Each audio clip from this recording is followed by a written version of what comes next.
Kind of like the Saints, huge underdog.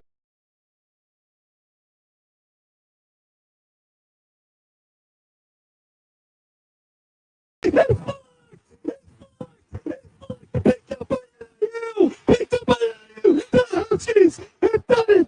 Hutchies with the biggest upset in NIU history. They come to South Bend, Indiana, and they knock off the number 5 team in the country. Presented by PlayAlberta.ca, Alberta's only regulated online gambling website. There it goes. Here's the reactions. Sun goes 47 for 20. Force 1440. And the Oilers Nation YouTube channel. Jackson, brilliant. Palm of the outside.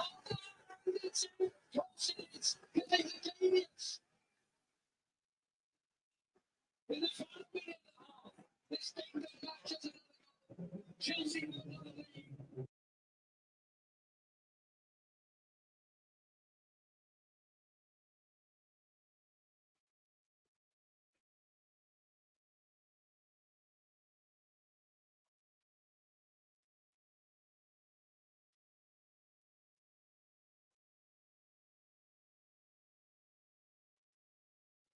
Well, a terrific Tuesday afternoon. How are you? Welcome to the Jason Gregor Show on Sports 1440, Oilers Nation, YouTube, and Facebook, as always, presented by our title sponsor, PlayAlberta.ca, where, hey, you want to get in the game tonight. Lotto Max, 70 million up for grabs with 10 max millions.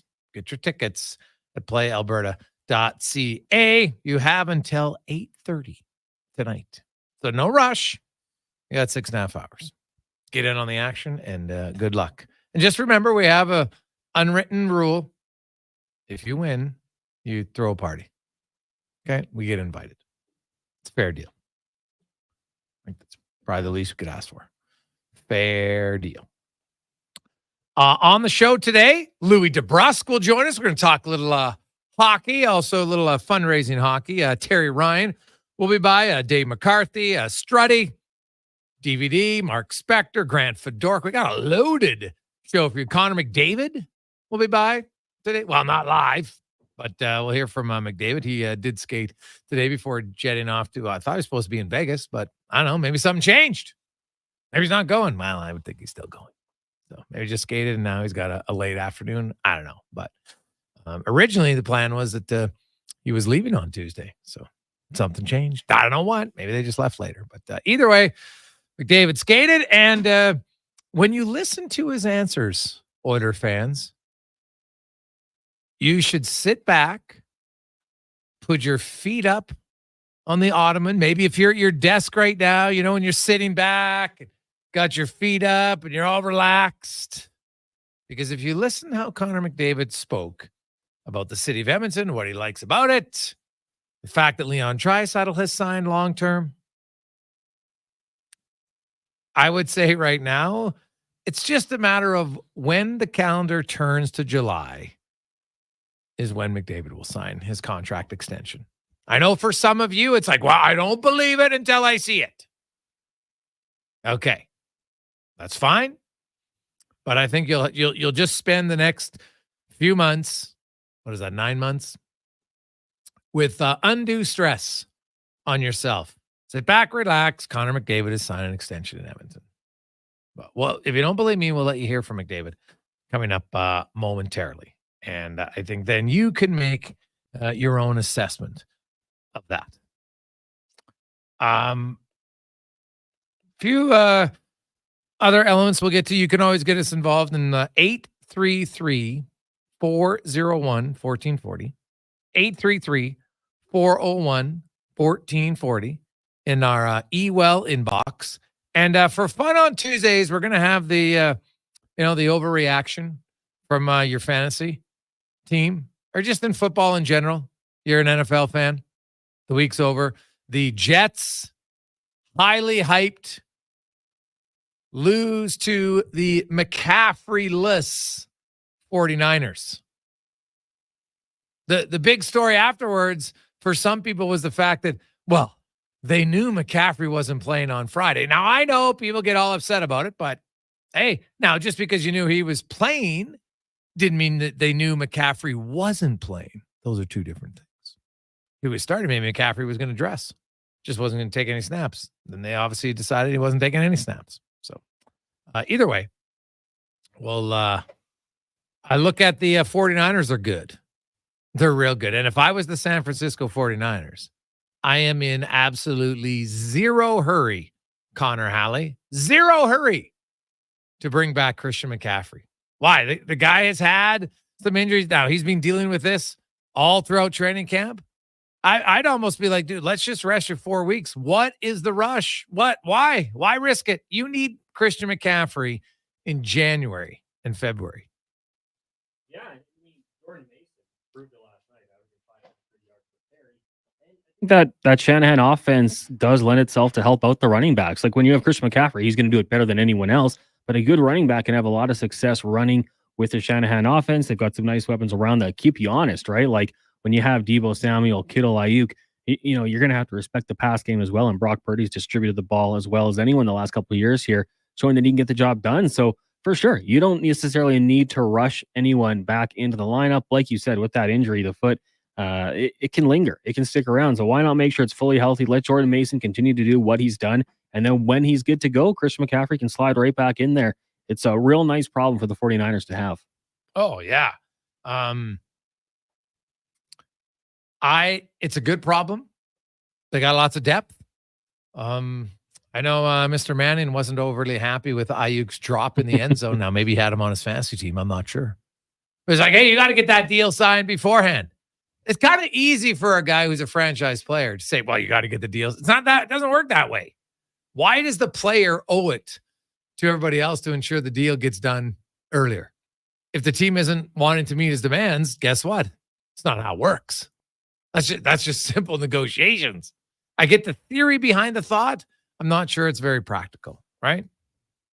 So either way, big win for the 49ers, and no surprise, they're going to be good. The Jets, cons? The injuries on defense could be a little bit of a concern.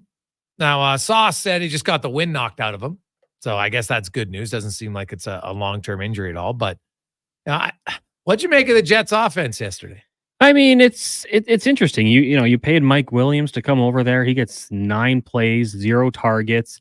Aaron Rodgers, there was flashes, right? The touchdown pass down the seam looked like the old Aaron Rodgers, but I saw the pass chart. He was only throwing left. I think one ball went to the right side of the field.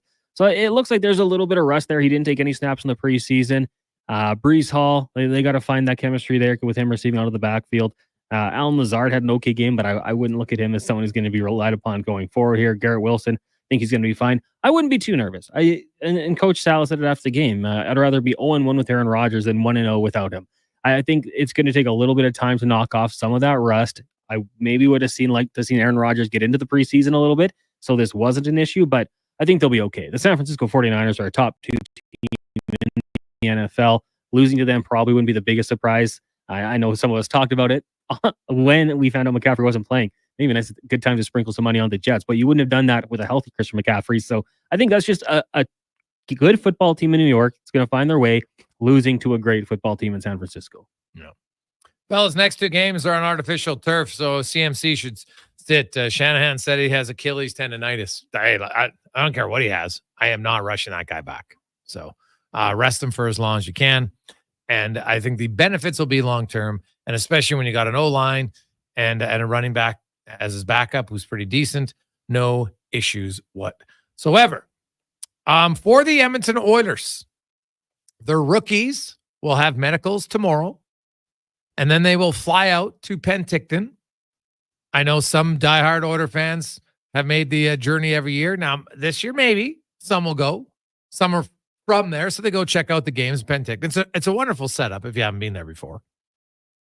The games will be Friday night at 8:30 Edmonton time when they take on Vancouver. Then Saturday, 8:30 Edmonton time, they take on Calgary. And then Monday at noon Edmonton time, they take on the Jets rookies, and then they will fly home. The Oiler veterans will have their medicals next Wednesday and then be on the ice Thursday. The Oilers have 25 players at their rookie camp. at their going to the Penticton tournament. 8 of them are Order draft picks. They don't have now. There's a few draft picks, Munzberger and a few others that are playing NCAA, so they don't come. So keep that in mind. But obviously, the Orders right now, they're drafted players. Now, a guy like Gruby, he was traded. He was drafted, but he was acquired by the Edmonton Oilers, so he's not technically their draft pick. Okay, they got a lot of free agents, and they got a lot of camp invites, especially on the back end. There's only Wayner and Bo Akey that are drafted defensemen for the Oilers. So clearly, you know what? They've got some guys who are going to be longer term players. If you're a prospects junkie, you can check out my article at OilersNation.com today. Did a rundown on the draft picks because there's 4 of the 8 are coming from the 2024 draft class, headlined by Sam O'Reilly. Right, Emil Vinny, their second round pick. He's not there. He's a European goalie that usually they don't come all the way over here. They're not going to make the team, so I understand that. All right, then you got Clattenburg and you have Wakely and Nichols are the other 3 from that draft class. And hey, you know what? Those guys are, well, they're all going to go back to junior this year. And then the probably have to look at some birthdays. Well, Wakey, I guess, is 20. He might have 1 year left, so we'll see. But you're not seeing any of these guys in Edmonton for a few years, at least probably 3 of the draft class this year. And then if you look at the Orders, I got Max Wayner. I think he's got a chance down the road. I think he'll have a full year in Bakersfield this season. Now, next year would be the final year of his entry-level deal. And I could see him getting in some games second half of the season, possibly. Matthew Savoy, not a draft pick, but obviously he is their number 1 prospect in the organization now. He's the 9th overall pick a few years ago in the draft by Buffalo. And unlike, if you go back from 2007, basically until last year even, the Oilers always had a young prospect who was a high pick that was highly touted who was coming in. You go back to Sam Gagner, Andrew Cogliano, to Eberle, to Hall, to Nugent Hopkins, to Yakupov, to Draisaitl, McDavid, Puljujarvi, Bouchard, Broberg, all the way, go down the list. And in a lot of cases, some of those guys got significant minutes early because the rest of the team wasn't very good, and it didn't matter how many mistakes they made. They kept playing. Sure, that's what bad teams do. Now that they're a good team, I don't expect an endless pipeline of players coming in right away. You'd love to get to a point where you have 1 player, maybe draft pick every year when you have that good of a team, right, who comes in and breaks in. That does ideally you'd want 2 from a draft class to make the NHL at some point.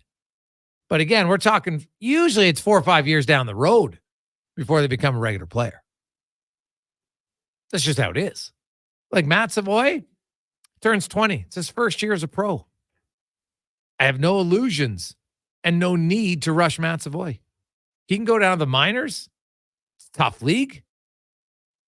It's going to get lots of minutes. I know the organization has had conversations and they're looking to ensure to get a little bit more ice time for some young guys, which is valid. Now, you can't just keep gifting them ice time if they keep making the same mistake over and over. That's fair too, but you probably have to have maybe a little bit longer of a leash, even if guys struggle at times. So, Matt Savoy, I fully expect him to get a lot of minutes this year. Wayner played lots of minutes last year. I expect the same thing this year for him in the back end. Other than that, I guess, Yarventi, Raphael Lavoie, they're still prospects. They're not young, 18, 19. Well, not 18 ever, or 19 really in the AHL, but 20, 21-year-olds, right? You're talking 24-year-olds now. So they're ready. They should be able to play every night and not make mistakes at the AHL level. Those are guys who you would think, hey, Raphael Lavoie, you're down there every night. You should be a difference maker in the American League level in your 24-year-old season. No question. Or ideally for him, he's on the Oilers. But I think Oilers fans, especially those who love the prospects, you're going to see rankings every year. Oh, Oilers prospects, Duels, bottom 10. Yeah. That's usually how it is for teams that are successful because you trade away some of your picks to acquire other players. So that lowers your odds right away because you don't have as many picks. So the chances of landing a good pick are even lower. And that's just kind of going to be the reality for the Oilers. That doesn't mean that you can't have a pick and you got to make some of them count. And they're going to have to develop it. And as much as the drafting's important, I think development comes in even more important heading in to the season now for the Edmonton Oilers every year. Hey, Greg, do you think there's any chance Connor will sign the same deal as Leon? If not, what do you think his cap hit will be from Stu? Yeah, I think there's zero chance he signs the same cap hit as Leon Draisaitl for a few reasons. Number one, if he's a $14 million cap hit, then everybody freaks out when Leon Draisaitl doesn't produce like Connor McDavid. And as good as Leon Draisaitl is, he's not Connor McDavid. So that's why, A, I don't think he ever does that to his friend. B, he deserves more. C, I'm going to guess 16 mil. That's where I see Connor McDavid coming in, and I think it's a more than reasonable number. More than reasonable. I'm going to ask you, as Oilers fans, before we go to our first break,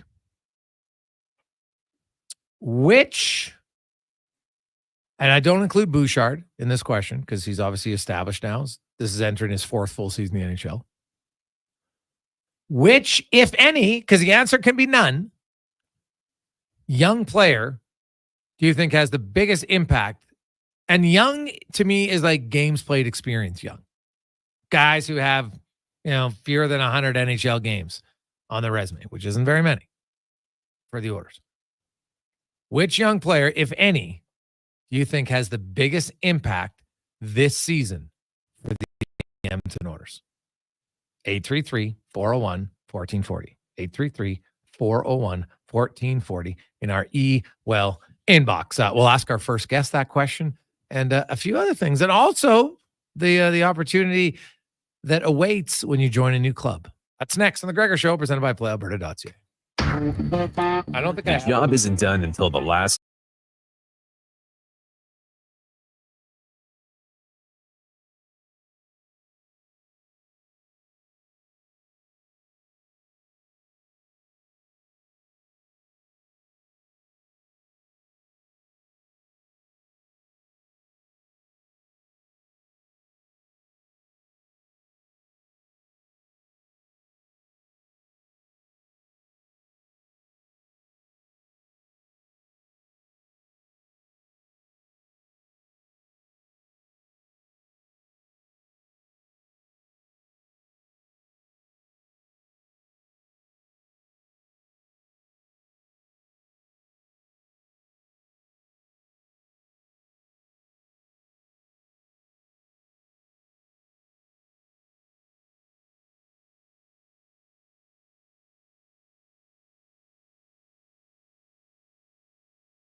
Once again, only on the Tim's app. And though we can talk about the performance, yeah, details.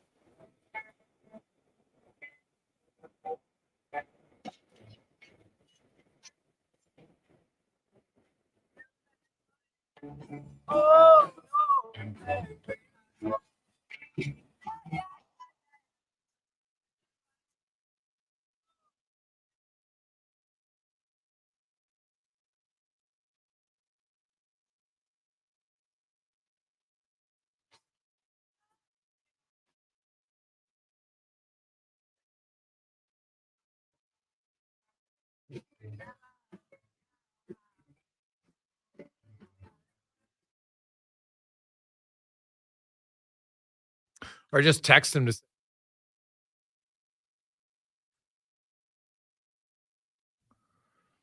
221. Welcome back. Jason Gregor, Connor Halley with you on Sports 1440, Oilers Nation, YouTube and Facebook. Lots of text flying in, 833-401-1440. Hey, guys. I barely heard the question, but I'm really excited. From Wales. Others think, right now, Todd Emerson is the early leader when it comes to young players who are who you think have the best chance to make an impact for the Edmonton Oilers. He has 30 NHL games under his belt thus far. Hey guys, an impact could be positive. I'm going with Stuart Skinner. I think he'll have a big impact this year as long as he doesn't have to play 70 games. It'll be a positive one from Lindo. Yeah, well, Stuart Skinner though he wouldn't really. He's been a starter for 2 seasons, so I wouldn't put him in that category. I do think that Stuart Skinner obviously is going to be a big part of your team, no question. But he's also played more than 100 games. Our cutoff was 100, so we can't include Stu Skinner on our cutoff. Or not.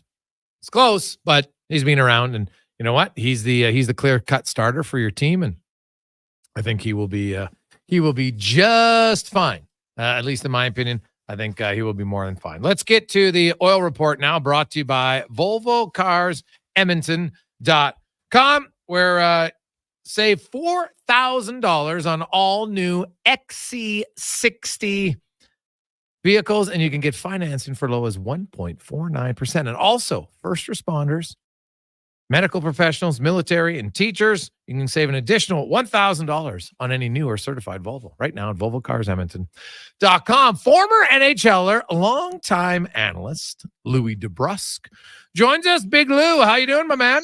Hey, what's going on, Jason? How you been? Haven't seen you for a while. I know, yeah, well. Good. Yeah, how's your summer, Jay? You get any? Now, what'd you do in the off season?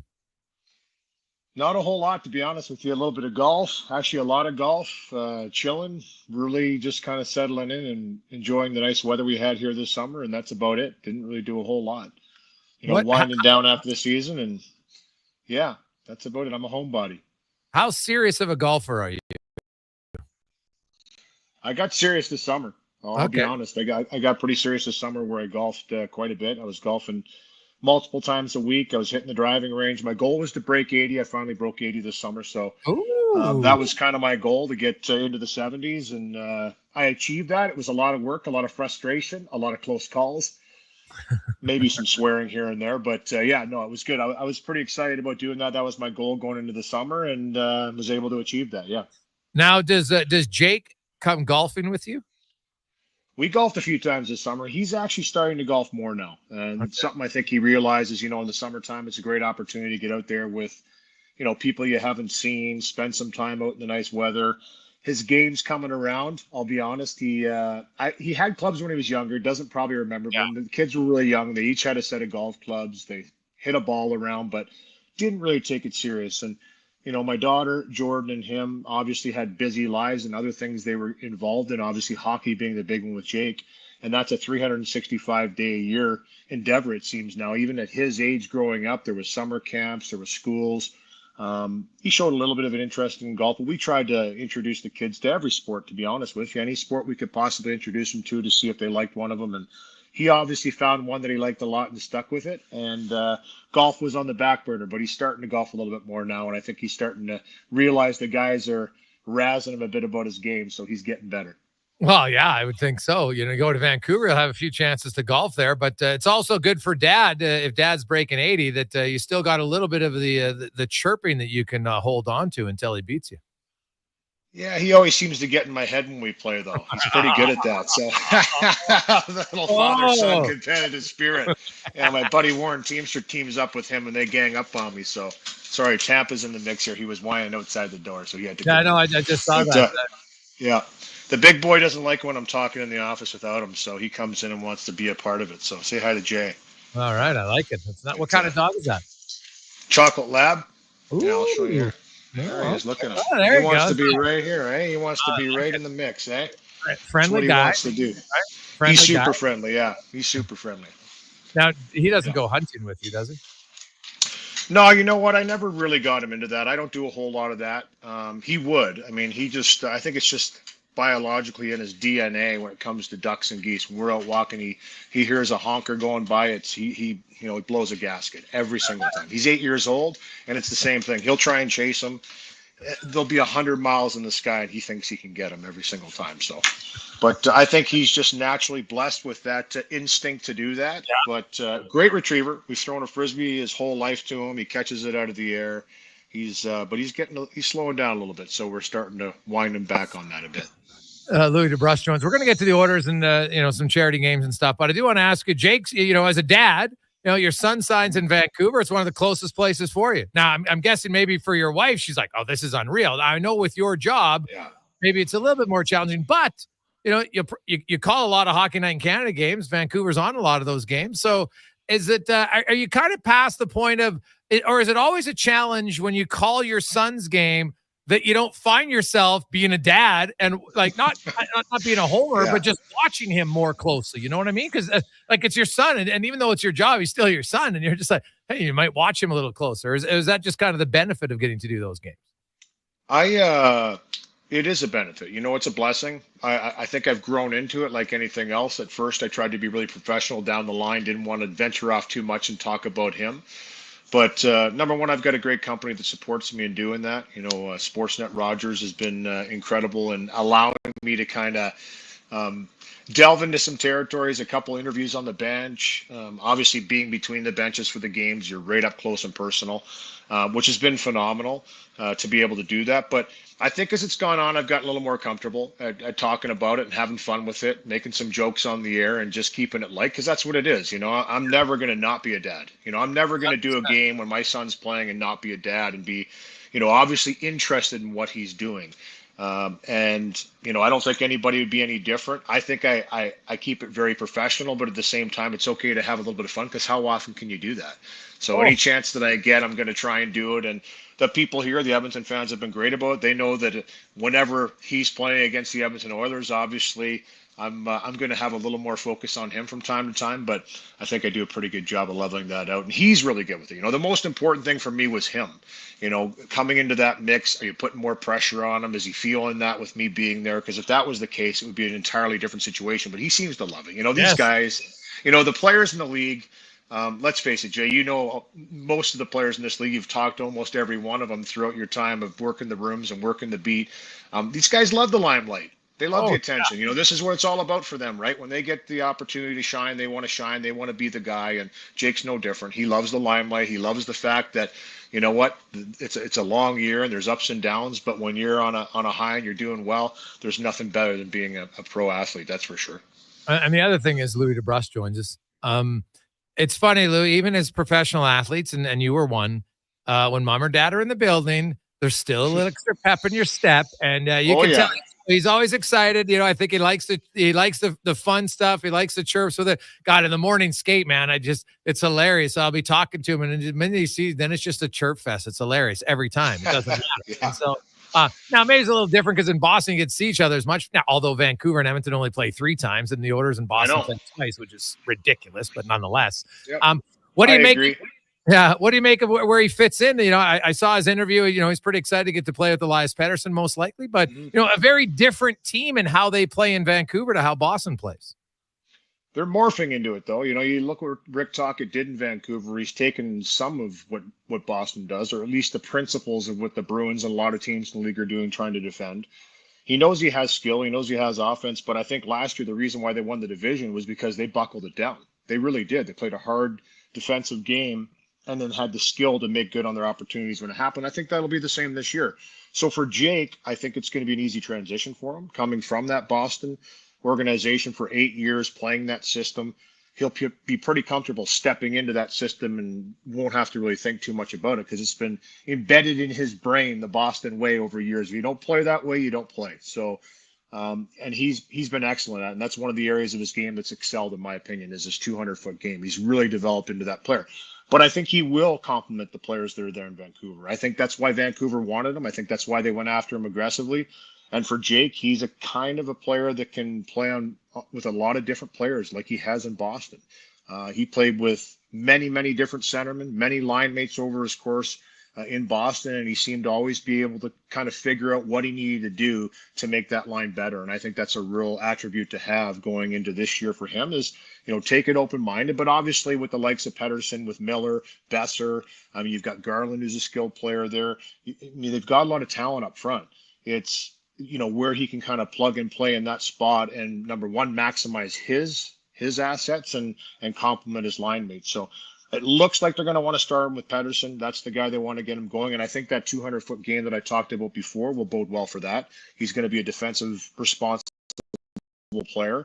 But at the same time, I think they want his offense to come out. So he's going to look to try and shine a little bit in that regard as well and see if he can't get off to a good start. But that's one of the things, and probably the most important thing for him, aside from the length of the term, the location to home. When he looked at that team and he looked at the players they had in that dressing room, he's like, okay, I can complement that. I can step in there and I can help them and they can help me. And that's always a good feeling as a player going into a team when you feel that way. Louis deBrusk joins us on Sports 1440, Oilers Nation YouTube and Facebook, and sports1440.ca. Louis, the offseason of the Oilers, man, it's been eventful to say the least, from off the sheets to Leon Draisaitl committing for 8 more seasons, a huge deal. I just think mentally for the fan base, obviously great for the organization. The Stan Bowman hiring. I haven't talked to you all summer long. Well, I guess what were your thoughts on the offer sheet and then the CC trade and Emerson's coming in now, and kind of what do you make of this whole new lineup, and what's your thoughts, I guess, specifically? We'll start on the right pair defense, or right side on the defense core. Well, I think anytime you're a good team, you're going to have teams that are trying to look at you and take opportunities where they can, especially when you're up against the cap the way the Edmonton Oilers were. Obviously, Cody Cece's a player that I know is a hot button topic here in Edmonton. But you know what? When you look at it, his body of work was really solid. Yes. Honestly, a lot of times, especially with defensemen, people are like, well, he could do a little more offensively. He scored some big goals in the playoffs for the team at times, and I think he stepped up at the right times. But really, his role was to log minutes, be the right side for Darnell Nurse, and shut things down. Was there to be a real solid defensive defenseman. This is a team that's worked on that over the last 5 years. They've made the playoffs every year, and they've continually gotten better at being a defensive team that's hard to play against, but then obviously has the elite skill to make you pay when you make mistakes and you give them back the puck. You have to have the puck to make plays. Defense is so important. So losing Cody Cece, losing Desharnais, and losing Broberg, the player that filled in for Desharnais, that's a major hit. That's a major hit on the right-hand side. But I think they've gone out and tried to fill those holes the best they can. We'll see when training camp comes around who actually flourishes in those roles and who steps into them. But it's amazing, if you look around the league, the teams that are the best teams in the league, it's the hardest thing to do is try and keep that team together. It's the hardest thing to keep that roster similar each and every year. They've done a pretty good job of maintaining the players that they feel are important, but I also like what they've added up front. I truly do. I think they went out and got 2 veteran players in Arvidsson and Skinner. They're going to step right in, can play with anybody. They're going to play with a ton of skill. And anytime they played with skill, they've been productive. I mean, you look at Skinner, he scored everywhere he's gone, the 2 teams that he's played in the NHL, and he's been a prolific scorer. So you expect him to come in, and there's no reason why I see him having a tail off. He's going to be extremely motivated to be here. But there's no question. There'll be some question marks in the back end. There's some opportunities for some young players to come in. I think it's the one area where you're like, okay, you've got a few veteran players kicking around that are trying to fight for that spot as well. It's going to be really competitive, which I think is what you want. But you still have your mainstays. You still have a Darnell Nurse in his prime. You have Matthias Ekholm, who's just an absolute horse of a player. I mean, he just has come on board and done so much for this organization, and a great human being to boot. And then you've got Evan Bouchard, in my opinion, who just seems to flourish and get better every year. And we saw what he's done offensively, obviously, but I think his overall game, especially with the pairing with Matthias Ekholm, has been incredible. But, for me, it's that pairing with Darnell Nurse. Who's going to fill into that spot? Who's going to be that guy? Can they grab that? And is that it's open? It's open for the battle of training camp, and whoever comes in and plays the best there is going to get that opportunity. Louis deBrusk joins us. Louis, what's your expectations, or what are you looking for from Podkolzin? Yeah, good question. I really liked him in his rookie year. He came on, I think he had 13 or 14 goals his rookie year. And I remember I looked at him and I thought, okay, this is a big, powerful guy that doesn't mind shooting the puck, has that explosiveness and wants to get that shot away. That's what I kind of see. I think he got lost a little bit in the shuffle. Obviously, with a young player, he's going to have some tendencies that I think they want to try and get rid of there. When you're young and you're trying to break into the NHL, it's one thing. To stick there is a whole other matter. And a lot of times what it is your commitment to the details. What are you doing away from the puck? That's what they always talk about. I don't think I'm too worried about him when he's got the puck or when he's in a position to shoot it, because you're not going to have to tell him to shoot it. He'll shoot it, which is a great thing. On the other side of it, it's similar to what Dylan Holloway had to go through when he was here. And that's the guy that everybody and myself think that he could potentially step in and be that guy up and down the lineup, get opportunities with different people. Left-handed shot, same thing. And with Dylan, it was the same thing. Those turnovers in critical situations and places on the ice can really hurt you. And as a young player, it's magnified. The veteran players get a little bit of a break there every once in a while when they're trying to make a play. A young player, you have to be disciplined in that matter. You have to keep it simple until it's time to let your creativity take over. And I think that's what he really worked on. Didn't really get a whole good opportunity last year, so this is a fresh start for him. I'm expecting him to come out and really, really push for not only a spot, but maybe even to push up the lineup in the top 9. That's kind of fascinating to see, because when you have Adam Henrique, like in theory, you could always play Brown, Janmark, and Derek Ryan if you wanted as your fourth line. And then, maybe it's Podkolzin, Henrique, and Raphael Lavoie for a game, or Corey Perry potentially on your third line. We know Chris Knobloch, we saw it last year, Louis. He's not afraid to move guys around. Like from game to, he'll change his lineup. He doesn't in the regular season. He likes to try different lines, just like Paul Coffey feels it's important to try different pairings throughout the year. Well, I would tell you even Nugent Hopkins. I know we've talked about the three-headed monster at length, but why not now? The more depth you get on the wings, the more that's going to work. And quite frankly, that was the problem. Whenever they split it up and put Nugent Hopkins in the third line, you started to water down the wings. We've talked about it at length for years. You've got guys that have come in and guys that have got ample and really good time on the lines with Draisaitl, McDavid over the years, and even Ryan Nugent-Hopkins. Who's going to fill in there and who's going to excel in those roles? Until, Zach Hyman came along, Evander Kane, Corey Perry came and made a name for himself in that regard. Nugent-Hopkins obviously stepped up on the left-hand side with both Draisaitl and McDavid to fill that hole. But now there's a couple of more guys in the mix that we talked about. There's a Skinner that's coming in here that scored. He's a scorer in this league, and he's really excited about playing with offensive players. You've got Arvidsson, Energizer Bunny, we used to call him. He's the original Energizer Bunny. This guy just doesn't quit, and he keeps going. Very good friends with Matthias Ekholm. They played in Nashville, and very excited to come to Edmonton and play with the skill they have here as well. With his solid work foundation, he's going to be a great complement to whoever he plays with. And it looks probably like Draisaitl, but I'm sure they're going to mix and match that until they find the right combination.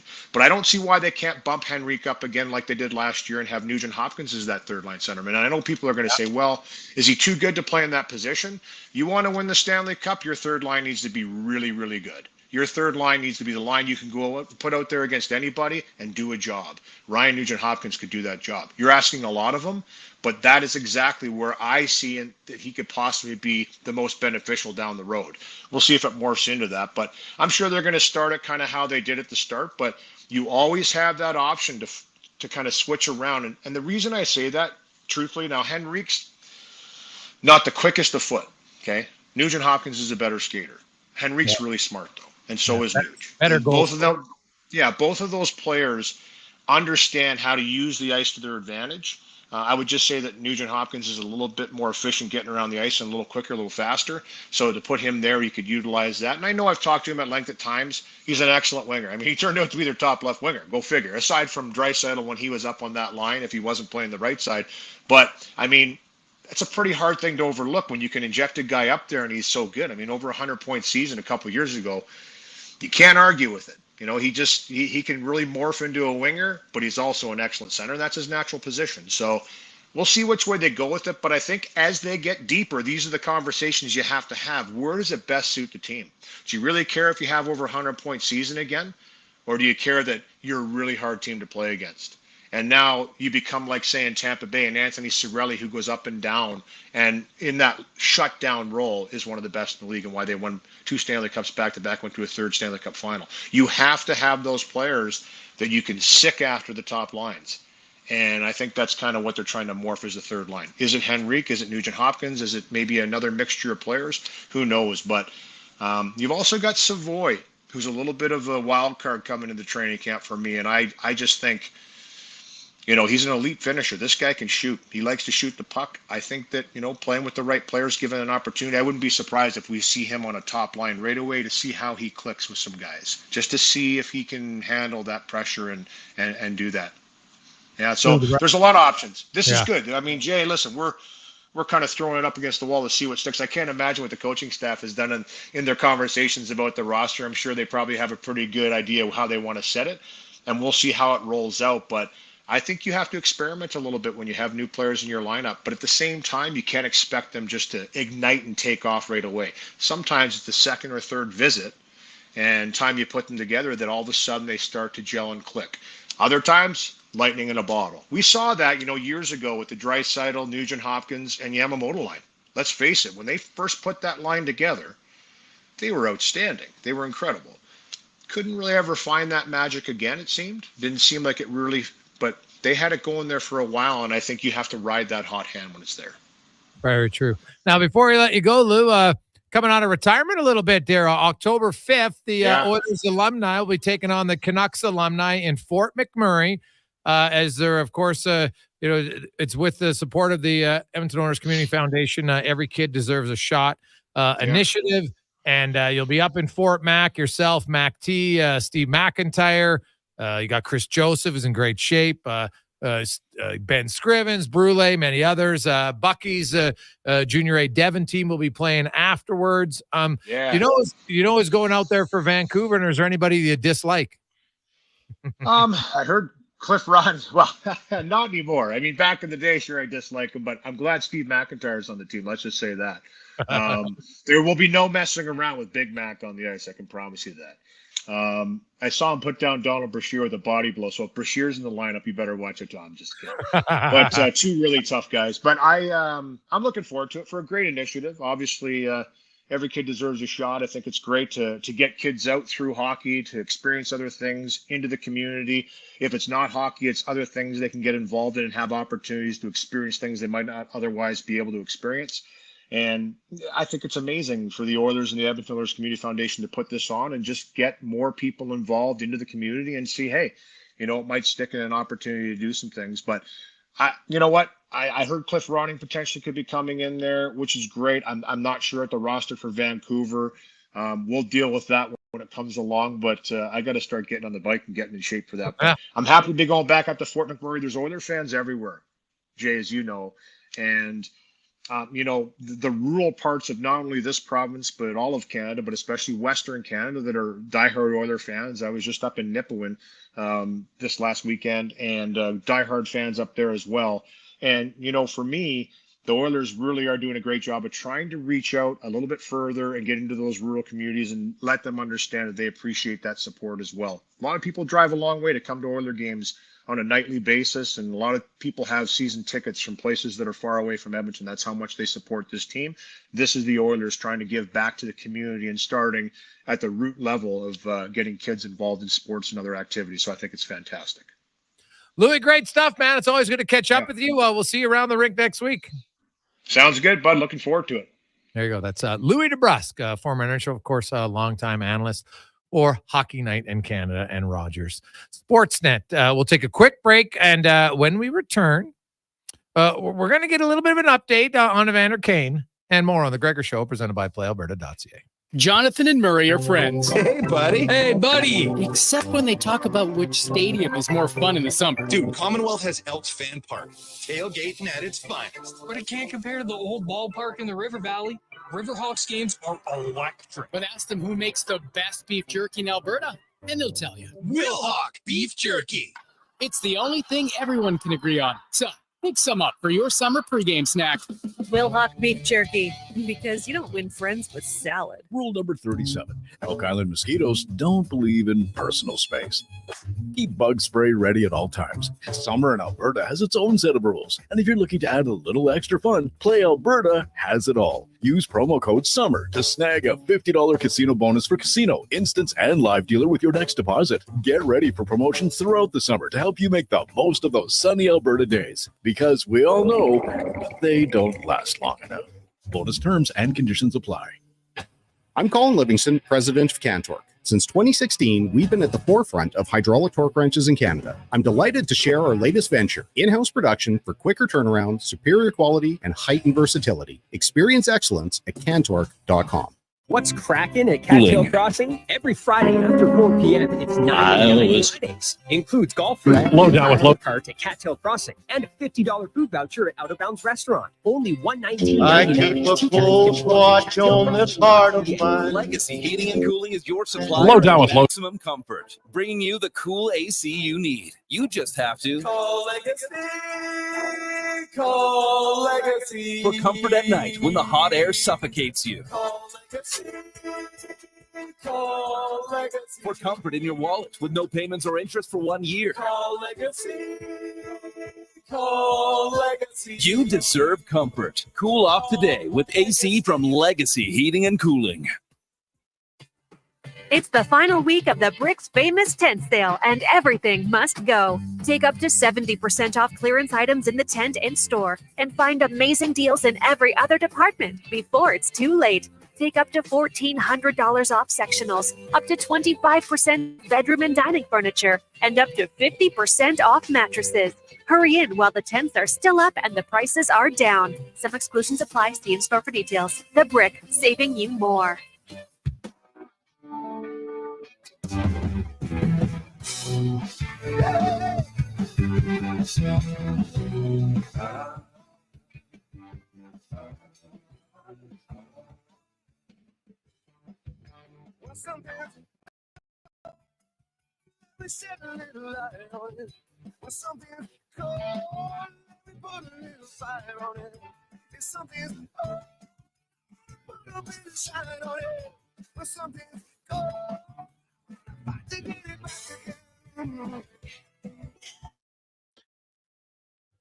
$2:45. Welcome back. Jason Gregor, Connor Halley with you on Sports 1440, Oilers Nation YouTube and Facebook, sports1440.ca, wherever you are at. If you're on the app, I love it. We get texts from people. Man, I love the app because I can listen anywhere where I'm driving across the country in North America. It's fantastic. So you get it. It's free. And it is crystal clear. Doesn't matter how far you are from the Edmonton area. It's fantastic. Now, let's get to the injury report brought to you by Leading Edge Physio and the team in Old Strathcona. They have special training dedicated to reducing the impact of cancer care before, during, and after your diagnosis. From lymphedema to the management of fatigue and side effects of chemotherapy and radiation, they can help you get better. Learn more at leadingedgephysio.com as we welcome back in Grant Fedoruk. Grant, how you doing, my man? I'm doing great, Jason. Hey, before we do have a topic I want to get to, but I have to ask you, I know we had talked about it beforehand about, athletic pubalgia, which is the proper term for sports hernia. And, but Jeff, and you had talked about where it was and, the issues it can have, but Jeff Jackson after the season mentioned hip for Evander Kane. And how is the connection of athletic pubalgia to the hip? Well, essentially, it is the attachment of the tissues of the lower body in around the pubic region.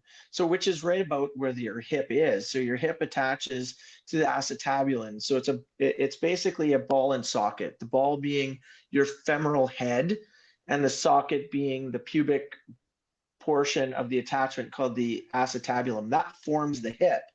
Okay. In and around that area is the attachment of many muscles in that pubic region, the abdominals, your hip flexors, and the adductors. So if you can imagine, and adductors are your groin muscles, right? So if you can imagine that any injury to any of those tissues in around that area would and can be contributing to athletic pubalgia, sports hernia, great job, Jason, not saying sports hernia, because the term is a misnomer. So that athletic pubalgia. So then the hip is playing a role, because in fact, that hip is that pubic insertion, or that area that those muscles are attaching in around the hip joint. So it's how they're going to manage it. Now, if we get into surgery as an example, they're going to go in there and have identified exactly what tissues, which soft tissues around the area are the problem. And sometimes an example would be what's called a tenotomy, where they release the adductor compression around that area, if that's in fact what's happening in that area. The hip flexor can be a problem as well. So if he's got scar tissue, there's so many different things that can be occurring. And it's really essential for the surgeon that goes in there to identify what the painful source is, and then obviously deal with it surgically if that's what they're doing. Now, you had mentioned how there are times, and lots of times, you'll always try to rehab something first. Surgery is never just, snap your finger the first choice, right? So, but if my memory is correct, you'd mentioned, rehab is possible, but it is really difficult, correct? To solve that issue without surgery? Correct. Well, and it takes time, and it requires an athlete to get away from activity for a good considerable period of time. So in a professional athlete, that's not easy to do. That's how they're earning their income. And we talked about this before. It's one of those injuries where an athlete can still perform at a fairly high level, but they're doing it with pain. And again, it depends on the athlete, but certain athletes at 90% are better than a lot of other athletes. And so they'll just keep performing, and they don't ever have that opportunity for that tissue to go through a rehab process. Although they're still taking on rehab kind of treatments and different things to manage the pain and give them the flexibility and the performance they need, it doesn't really give that tissue an opportunity to go through a healing process, which when it occurs over a long period of time, now there's other things that will get involved. For instance, there's a nerve that's in that area, in around that area, that can become very irritated. And sometimes when they're around for a long period of time, surgery will actually be applied to that nerve to prevent the signals from that nerve, that painful signals coming from the nerve. Okay. Grant Fedoruk from Leading Edge Physio joins us. We were talking about Evander Kane, and there's going to be, you'll get an announcement here. Stan Bowman has mentioned this many times, but I think you're going to get maybe a little bit more clear of a picture coming up. They might wait until training camp, but I'd be surprised if you see Evander Kane on the ice in training camp.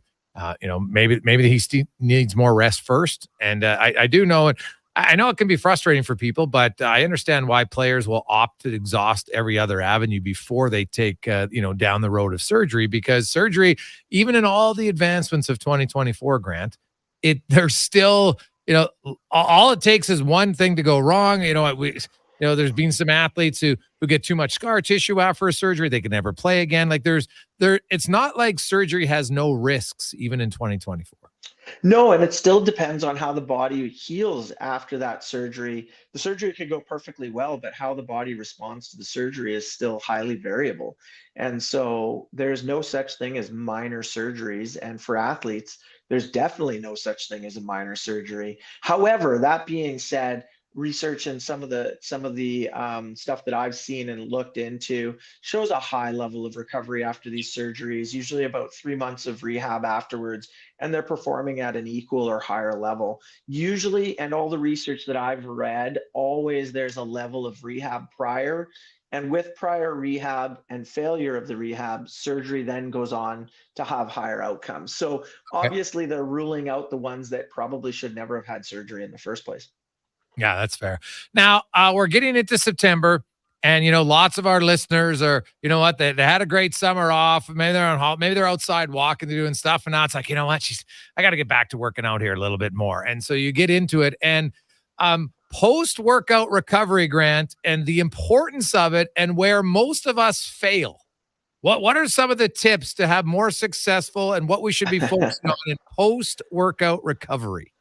Yeah, I mean, act like a professional athlete. Let's put it that way. I mean, I think we all kind of want to act that way on the weekend or when we go exercise, but we don't realize the things that they're doing in between, Okay. hydrating, right? So, how many, we call it beer league for a reason, and beer is not a very successful way to hydrate pre or post activity. So if you are playing beer league and beer is a part of what you're doing, and I'm not holier than thou to say it shouldn't be, but make sure that you're hydrating a significant amount before you play, and maybe before you have that beer after the game, down a good sized bottle of water first and hydrate. Sports drinks play a huge role because of the electrolyte that they can play, but that's going to be valuable for 30 minutes and beyond. That's not going to necessarily stop you from having like post-exercise cramps right away, but it definitely can reduce the effects of the fatigue on the tissue that you're going to get. And we can talk ad nauseum about the value of staying in shape and not just going out and giving her your all in whatever it is the sport you're playing, whether it's pickleball or hockey. Doesn't really matter. An adequate, good, active warm up where you actually get moving, get your cardio up a little bit, whether it's a short jog or get on a bike for 5-10 minutes before and after, can make a huge difference in taking some of the edge off of those post-exercise cramps that people get from just literally going out, lacing up and playing the sport that they're playing. And I got to tell you, it's lost on a lot of people because we've gotten away with it most of our lives, but eventually it starts to catch up to you. And again, I think if you take a little page out of most professional athletes' books, you'd be in way better shape. Let's just say it that way. Yeah. Now, speaking of cramps, what about pickle juice? Is this true or is this like the new fad? Yeah, no, it's been around for a long time. In fact, it's been researched for a long time. It works. That's like how much? fact. So immediately after activity or during, when you develop a cramp, and it's small amounts, and I won't get into the actual amount, but what they used to think was it was the salt concentration in the pickle juice. But more recent research, and I don't mean too recent, in the last 3-4 years, what they've determined is happening is that our muscles are cramping as a result of stimuli coming from our nervous system, what are called alpha motor neurons, which are firing inadvertently and continue firing, causing muscles to cramp. And what will happen with even the smell or the stimulus of a noxious stimuli, which you can imagine, pickle juice does that. It'll stimulate nerves at the back of our throat that actually help to diminish the firing of these alpha motor neurons. I know that sounds interesting, and for those that are listening, I get a chance to see Jason make a funny face, but in fact, it's similar to what's happening, Jason, when we do IMS. With IMS, we're stimulating the nerves, and by stimulating the nerves and providing a stimulus to those alpha motor neurons, same stretch reflex, we get reflex inhibition or relaxation of the tissue. And that's what the studies are showing is happening as a result of drinking pickle juice. So is there some benefit to drinking pickle juice for cramps if you've got a severe cramp right after activity? Yeah, there is. And research has shown that it does work. And the reason they know that it's not electrolytes is that it happens very quickly. So when you do drink pickle juice, like high level athletes will do this, they get immediate release and relaxation of those cramps. And with electrolytes, it takes about 30 minutes for it to be absorbed in your guts. And so they know that it's not just a matter of the salt concentration, and that's what led them to kind of discover that it's in fact this noxious just means bad stimulus of these nerve receptors in our throats. So is it dill pickle juice or is it like sweet pickle juice? Is it dill? Do we know? It's the vinegar. Essentially, it's the vinegar. It's that it's noxious and it's that hard bitterness. So there's other things that can be used as well. I won't get into what people have straight tried. vinegar? Could you try straight vinegar? You could, yeah. And again, I think that I haven't gone into the research. I get asked this question all the time, and I probably should read, but essentially vinegar would probably do the same trick. Could it be salt and vinegar chips? Maybe even salt and vinegar chips. I've never tried it, but I have done the pickle juice test, and it did work for me. I had some cramps in my calves, and I thought, hey, we studied this way back 20 something years ago in school. And so I tried it, and I had a beneficial result. Really? But I'm not chugging pickle juice, I'll tell you right now. No. So did you drink like a quarter of a cup? Yeah, it's small amounts, and it's usually mixed with a little bit of water. So, and then but as far as the fad goes, there's these other fads that are talking about it being, better than electrolytes, like sports and energy drinks, because they're lower calories, and then they'll start talking about these other benefits of it. I'm not going to get into the nutritional value of pickle juice. I just do know that if you've got cramps, it does and can work.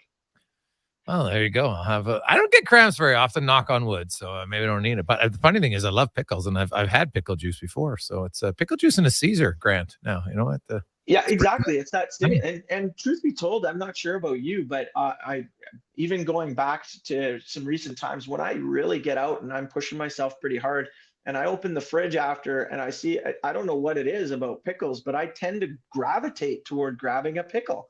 And it must be the body just telling me, hey, this can work for you, or it's worked for you in the past. But I'm like you, I'm a pickle guy too.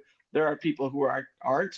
You could probably, I'm not a fan of Dr. Google, but you could probably look up some healthy substitutes for pickle juice or vinegar out there. And like I said, because it gives you that stimulus that as we're talking about it, I'm getting it a little bit at the back of my throat just thinking about it. But that stimulus back there, that's in fact what's happening to the body to inhibit those cramps. That being said, hydration prior, hydration during, hydration after, active warm-ups before, active warm-ups after. Look at the NFL starting up right now, and what do you see on the sidelines? Almost all of them have bikes sitting there on the sidelines. You see these guys just get on a bike and pedal a little bit between downs or between turnovers and stuff like that, and they're just keeping their body going. They're never letting it kind of sit there stagnant. None of those noxious stimuli, none of those kind of chemicals get a chance to build up in the tissue. They're just always staying active, and it's the best way to manage it. And of course, not getting cramps in the first place is the best way to prevent cramps. Yeah, that would help for sure. Great stuff, Grant. We really appreciate it as always, man. Have a great week. We'll talk to you again soon. Yeah, I'm looking forward to all the beginning of all these seasons coming up. I'm getting pretty excited. We got something more to talk about, I'm sure. Yeah, you betcha. Awesome. Have a great one. Take care. There you go. That's Grant Fedoruk from Leading Edge Physio. So, all of you out there, maybe your kids, you might just want to keep some pickle juice on hand. Come home. So I got some cramps. Well, have some pickle juice. Who knew? Let's get to Connor Halley. I don't think he knew, but he does know what's going on in the world of sports. It's a Sports 1440 update brought to you by Legacy Heating and Cooling. Home with no payments, no interest for 1 full year on your AC or your furnace. Either one, and package up both. Even better savings at legacyheating.ca. This is the Sports 1440 update. The Calgary Flames invited defenseman Tyson Barrie to training camp on a PTO. Also reached agreement with blue liner Jared Tenorti on a 1-year, 2-way contract. Barrie, 33, had 1 goal and 14 assists in 41 games last season with the Preds. The Seattle Kraken signing defenseman Adam Larson to a 4-year, $21 million contract extension. Larson was previously set to hit unrestricted free agency next summer of a $5.25 million cap hit. The Toronto Maple Leafs signed restricted free agent Nick Robertson to a 1-year contract with $875,000. Frank Saravalli of the Daily Faceoff saying that a trade is still a possibility. In the CFL, Jake Meyer was taking the bulk of the first team reps at Stampeders practice after being benched last week, where Logan Bonner threw 5 interceptions against the Elks. In the NFL, head coach Mike Tomlin saying the Steelers are preparing for Justin Fields to be under center once again for their second straight game. Fields was given the reins for their season-opening 18-10 victory over the Falcons after Russell Wilson suffered a calf injury in training camp. Major League Baseball, the Jays in action, taking on the Mets once again just after 5 o'clock. You also got the Rockies taking on the Tigers. Phillies host the Rays. The Royals up against the Yankees. White Sox battle the Guardians. Reds in Cleveland. Mariners up against the Padres. And the Brewers take on the Giants. It wraps up tonight with the Dodgers hosting the Cubs. In 3 games in the WNBA is the Lynx in College Park, Georgia, taking on the Dream. The Wings will host the Liberty, and the Sun take on the Sparks. Coming up in hour 2 of the Jason Gregor Show, we'll be joined by our co-host, former NHLer and Shoresy star Terry Ryan, and we'll go around the NHL with Dave McCarthy of Sirius XM. I'm Connor Halley. This has been a Sports 1440 update. This is Sports 1440, a Stingray radio station broadcasting on Treaty 6 territory. Download the free iHeartRadio app and listen to CKJR wherever you go. It seems the price of everything is redonkulous. So at Wolf GMC Buick, we're trying to make it easy on your wallet. We have a huge selection of GMCs with finance rates starting at 0%. Wait, did I just say 0%? I did. And why am I talking to myself? Oh boy. The prices are fantastic, selection top notch, and the vehicles, well, you already know that they're stellar. Get into Wolf GMC Buick now, just off the Anthony Henday. Wolf GMC Buick. We're making it easy. It all began in 2006. Edmonton's premier live music and party venue was born. Well, guess what? We're now legal age. On the Rocks is turning 18. Party with us September 20th. As we celebrate our 18th birthday. Happy birthday! Enjoy Sound Station. Live music from the Arcana King. And a chance to win $500 cash. Thank you for an amazing 18 years. On the Rocks. OTR's 18th birthday, September 20th. On the Rocks. Jasper Ave and 118. You've got a go-to coffee spot, a trusted barber, even a lucky game day jersey. But when it's about looking your absolute best, there's only one name you need. Mr. Dirk. Family run since 1939. We're experts in crafting impeccable tailor-made suits and offering a wide variety of everyday styles. Pair that with personalized one-on-one fittings and the convenience of on-site tailoring. Mr. Dirk. You betcha. Awesome. Have a great one. Visit our Edmonton store There you go. or That's explore MrDirk.com. Score big on style with Mr. Dirk. So you've decided you want to start hiking. Nobody would say, I'll just wear my kids' flip-flops until I have more experience. The first thing you do is buy the right shoe size and style to fit you. Same with golf. You can't just buy clubs off the rack. They won't be the right size or style for you. Only Fitted Golf works with you to identify your swing style and then matches your clubs exactly to that swing. Check out our Instagram and YouTube channel to see the success others have with clubs fit to their swing. Fitted Golf, where we continue to prove it's your clubs.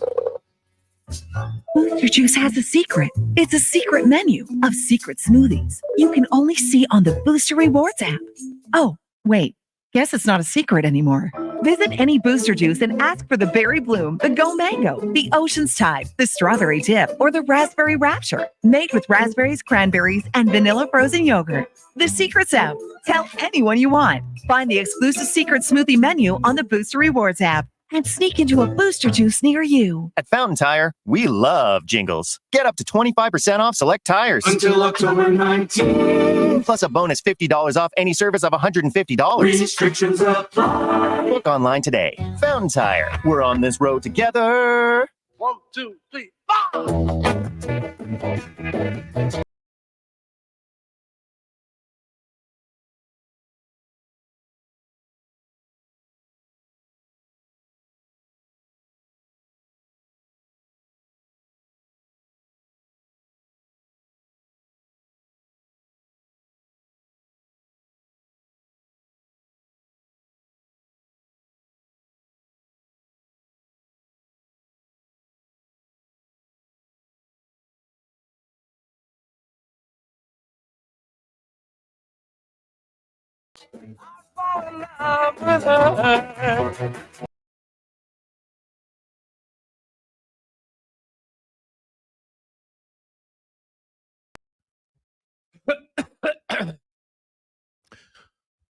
Welcome back, Gregor.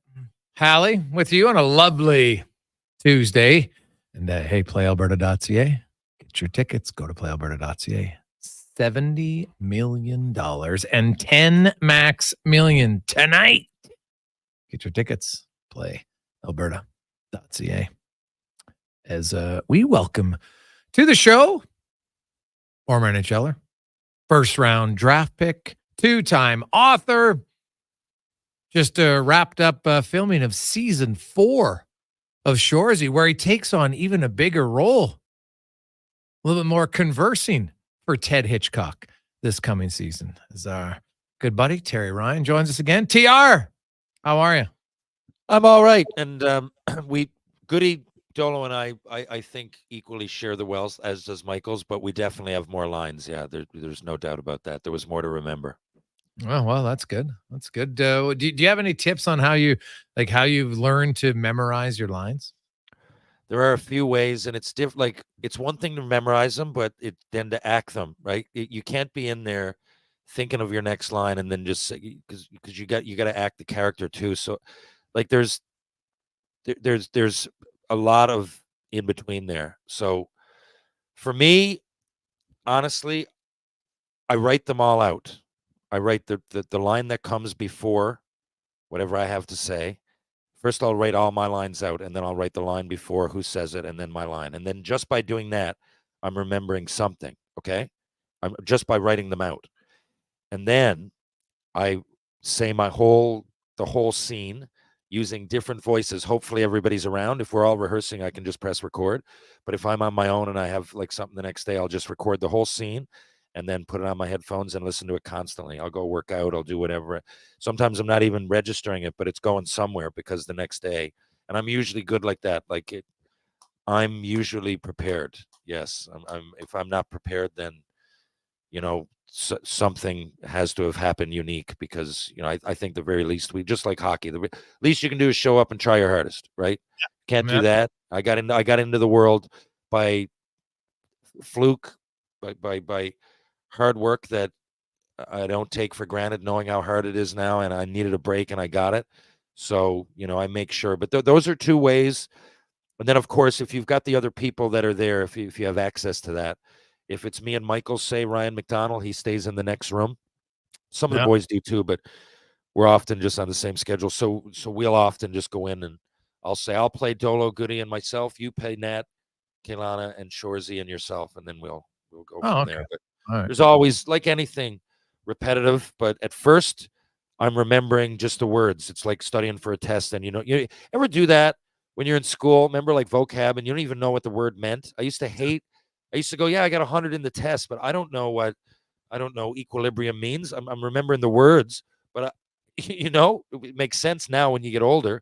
But I used to go through like that, but I do that first. Like, I don't even know what the context of the scene is, but I know I got to say this. Then when you get the context, then to me, rather than the other way around, I find then it'll start to flow. Now, are you doing something with the Hansons this week?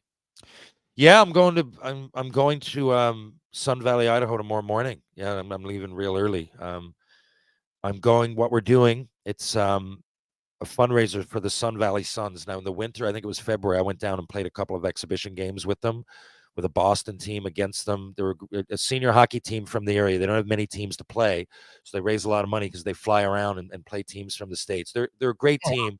They just don't have enough competition, right? So, and they're in this area that's surrounded by not a lot of population, just beautiful wilderness, but not a lot of population. So I went down there, then I got to know a lot of them. And Sean O'Grady played senior hockey here. He's a doctor now. He works back and forth he works in San Francisco, lives a lot in Sun Valley, raising his two kids, just an awesome guy. And it's a place, a lot of people there must have money. I just look at where we are, but it's not pretentious. I like going to the Sub Shack. Ernest Hemingway used to hang out at a couple of bars there. It was his kind of, it's really laid back. You would never know. It resembles small town Newfoundland, but the people must, I think the average income is probably a little bit more than normal. It feels resorty. But anyway, so they're bringing down the Carlson brothers, one of who was a Hanson, another one was the Inspiration. And for Steve Carlson, Steve's not going. And Jack Hansen, who was one of the Hansons. So two of the three Hansons are going to be there. And apparently there's going to be, some special guests. I know Bobby Farrelly of the Farrelly brothers is a big fan of hockey, and he loves Shorzy and Slapshot. I know he lives in the area, so hopefully it'll be him. I don't know. Demi Moore lives in the area.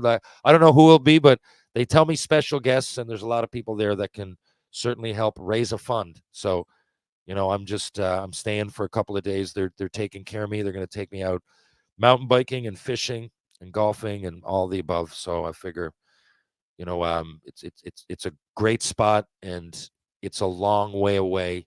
So I was going to stay back, man. I missed my daughter. I was in Toronto, Jason. I could have just stayed there and left, but I had to get home to see her. But now that, I would prefer this to be next week, but I got a chance to meet the Hanson brothers, get paid for it, and the beautiful Sun Valley, and all the people in there that I'm already friends with. So I'm really, really looking forward to going back. The timing isn't perfect, but I'll get back here after then and get ready for the fall with my daughter and my buddies. We have, things are a lot different than it was when you were going to training camps. You see players now, although in the 90s, guys started training a lot more and, coming to camp. You were there to, you're supposed to be in shape for the most part. It wasn't like the early 80s.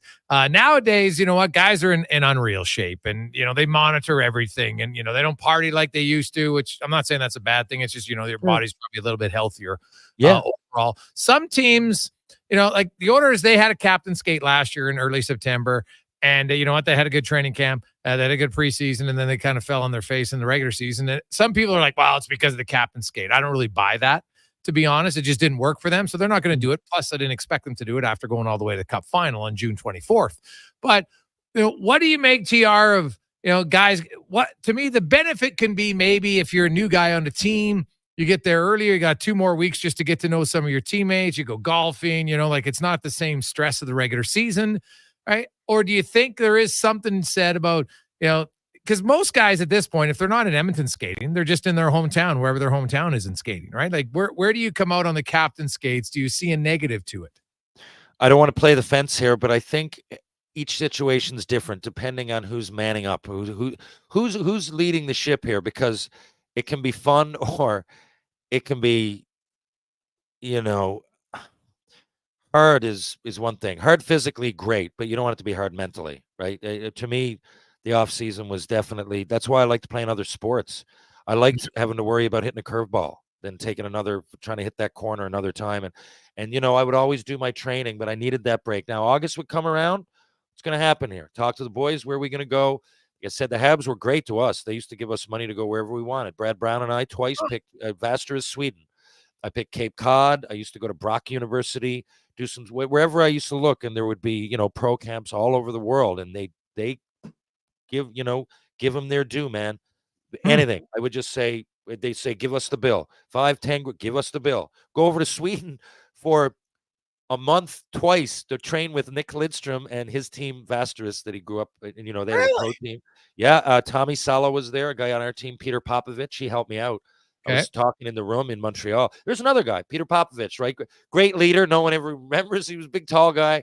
Yeah. But in the room, like, he was great with the young guys. And he said, yeah, you want to train? I'll take you over there. And I'm like, okay, let's figure this out. And we went over and we had a great time. Yeah, Nick Lidstrom. Like, it was like getting personal lessons. He was every day we'd go in, me, him, Salo, Popovich, and then get our shit on and go out and train with the local Vasteras Eagles team that played a Division 1 or 2 in Sweden, whatever. It was great. It was awesome. And sorry, I didn't answer your question there, though. That was a nice story, but yeah, everyone is different. I remember 2 different times going into Montreal, once early, the other time early was a different experience. So I don't want to speak for everybody. I don't think it can be a bad thing, but I wouldn't be like drop and give me 20 too early in August. You know what I'm saying? Did you have an experience where it was too serious too early? Yeah. I remember going and being excited to get to camp and like 2-a-days in August and going, man, like, I'm like, there was never a problem with any of us. It was a different era. We might talk about, boozing and stuff at camp. That was part of it. We would always make sure that Recce or whoever the guys knew about it. And I used to like going in early to train with them so they saw it. And like, if we're in Montreal, at least people see us here. And Matt Higgins, Brownie, Stevenson, Coy, everybody kind of agreed with that. So, for me, it was getting there. But I remember it was an older guy, man. His name was Claude Ruel. He had one eye. He was like 80 years old. Oh, I remember what I'm talking about. Yes. So anybody that was in the system knows what I'm doing. So Claude, and I'm going like, this guy was like big in the 50s. I'm going like, he doesn't know training. That's the thing. Yeah, we went in and he was giving us 3-a-days at one point. And he used to go out there with his whistle, and his one eye was like he was one eye, but you could really tell like it was like one was closed, and he'd sit there. I'm like, can you even see me? He wouldn't be turning his head. And I mean, for like an hour, just a figure 8 passing me pucks. I'm like, I get it. I'm just getting tired. Like, give me stop and starts. At this point, I'll do wallies. I'll do burpees. I hate doing them, but Claude, there's got to be something else I can do. Well, Yeah. Maurice Richard, the Rocket, he could do this and you could. And I'm going, yeah, but he played with a straight stick. He had no helmet on, Claude. Like, that was it. It was that, and I think all the boys could probably tell you we made it fun because we were like, this is insane. But we were doing that on top of practicing with the guys. And, Claude loved to get us because he would never take like any of those vets out. But we were like there skating with the vets. And then, sure, we'll do some extra. And it was like too much early in August. But anyway, that's one experience that I had. But mostly it would be, guys, I don't know. Again, I'll go back to Reki Corson, Turgeon, Stefan Quintal, Brisebois. And Brisebois had won a Stanley Cup even though he was young. So they knew, man. They got it. We would go there and, it was real laid back. At night, we'd all have a dinner. We'd go to it. If there was some early thing, we wouldn't go out and get pissed up. Like, we'd probably go with the boys and have a couple. It was more learning how to be a pro. Now, not every situation is like that, so I can only speak for myself.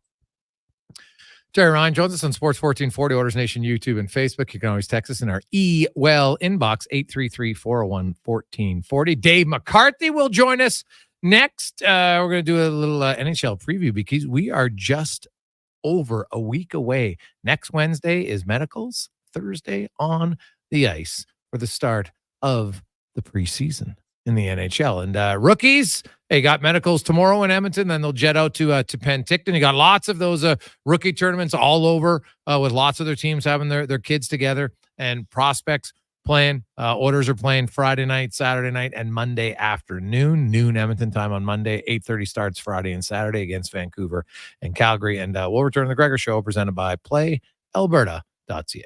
Some things just work together. Sticks and pucks, cleats and AstroTurf. Your love for the game and Papa John's passion for better ingredients. Better pizza. Nothing pairs with the game like Papa John's. Crafted with signature sauce, toppings, and original fresh dough. They're the champion of pizza. And now you're the champion of winning deals. Just order at papajohns.ca. Use promo code SPORTS20 and score 20% off any regular menu price order. Better ingredients. Better pizza. Papa John's. That's Sports20. Actions speak louder than words. Japa Machinery Group puts your construction plan into action with XCMG construction machinery you need. Available for rental or sale. Learn more at japamachinery.com. Neither snow nor rain nor heat nor gloom of night stays these fine folks from the swift completion of their appointed work, or something like that. They're the fine folks at GS Construction, and they do like to do their job, which could be infrastructure rehabilitation, water and drainage solutions, land development, general contracting, and dedicated maintenance and emergency repairs. Interested in working for such a fine outfit? GS Construction is always on the lookout for great workers. Find out more at gsconstruction.ca. At Fountain Tire, we love jingles. Get up to 25% off select tires. Until October 19th. Plus a bonus $50 off any service of $150. Restrictions apply. Book online today. Fountain Tire. We're on this road together. Often when I meet people at a party or I'm hanging out at my favorite restaurants, I'll introduce myself and they'll say, "Oh, you're Grant Fedoruk from Leading Edge Physio. What can I do about this sore knee? It's been bugging me for months." First, I was thinking, when I'm out like this, I should just tweet my location so people know where to come for a consultation. But then I thought, I'm spending all this money on advertising Leading Edge. Maybe you could come by one of our clinics. That's where we have the technology and really smart physiotherapists who can give you all the advice and treatment you need. Have your people call my people, leadingedgephysio.com. Gather around the radio, kiddies, for the best time of day. It's Oodle Noodle time. Listen in this week as your noodle hero battles the barbarous Bobby Burger. Now sing along. You know the words. Oodle Noodle time. Oodle Noodle time. You know what time it is now. Get up and give me your best Oodle Noodle dance. Your best time of day is Oodle Noodle time. Find the perfect tractor for any job at Edmonton Kubota. Their massive selection of compact tractors has something for everyone, whether you're tackling small tasks or big projects. And right now, take advantage of 0% financing for up to 72 months. It's never been easier to get the power and reliability you need. Come down to Edmonton Kubota today and drive away with the tractor that's just right for you. Edmonton Kubota, where your perfect tractor awaits.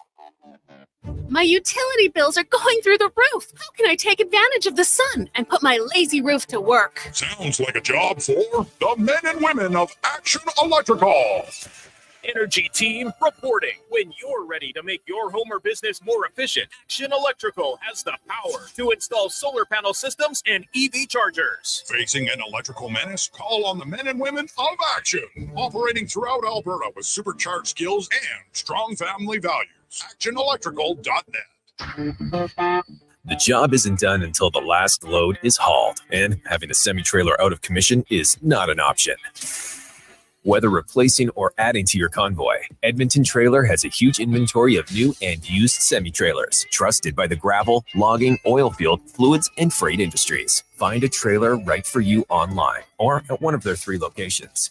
For sales, service, parts, rental, and finance, when you're in it for the long haul, Edmonton Trailer. At Fountain Tire, we love jingles. Get up to 25% off select tires. Until October 19th. Plus a bonus $50 off any service of $150. Restrictions apply. Look online today. Fountain Tire. We're on this road together.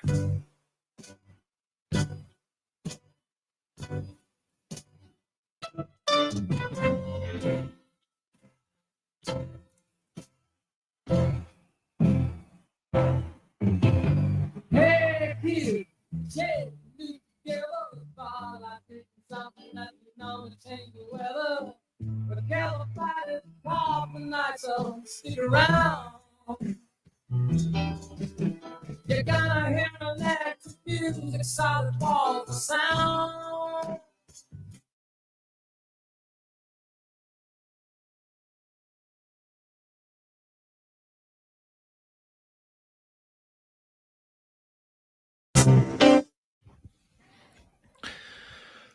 .327, welcome back. Gregor, Connor Halley, with you, Terry Ryan, along for the Tuesday afternoon ride. The Gregor Show is always presented by PlayAlberta.ca. We're going to crunch some numbers a little bit later on because I was talking about baseball, and my goodness, the top 4 guys, like if Shohei Ohtani, if there was like an MVP for the entire league, man, it would be unreal because Witt and Judge, that's quite the race at the top. I think Soto's just below them in the AL. Ohtani, I think it's kind of an obvious he's going to win the NL one. But that American League, you look at Witt in 10 offensive categories, he's in the top 5.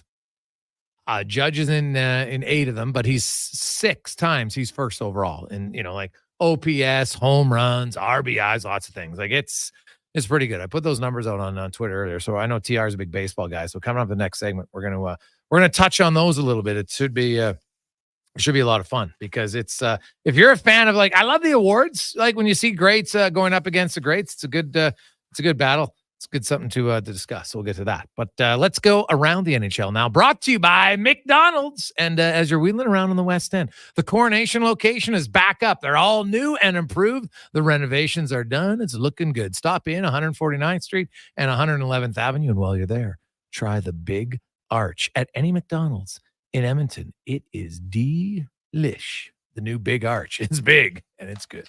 As Dave McCarthy from Sirius XM, our regular Tuesday guest, joins us. Davey, how you doing?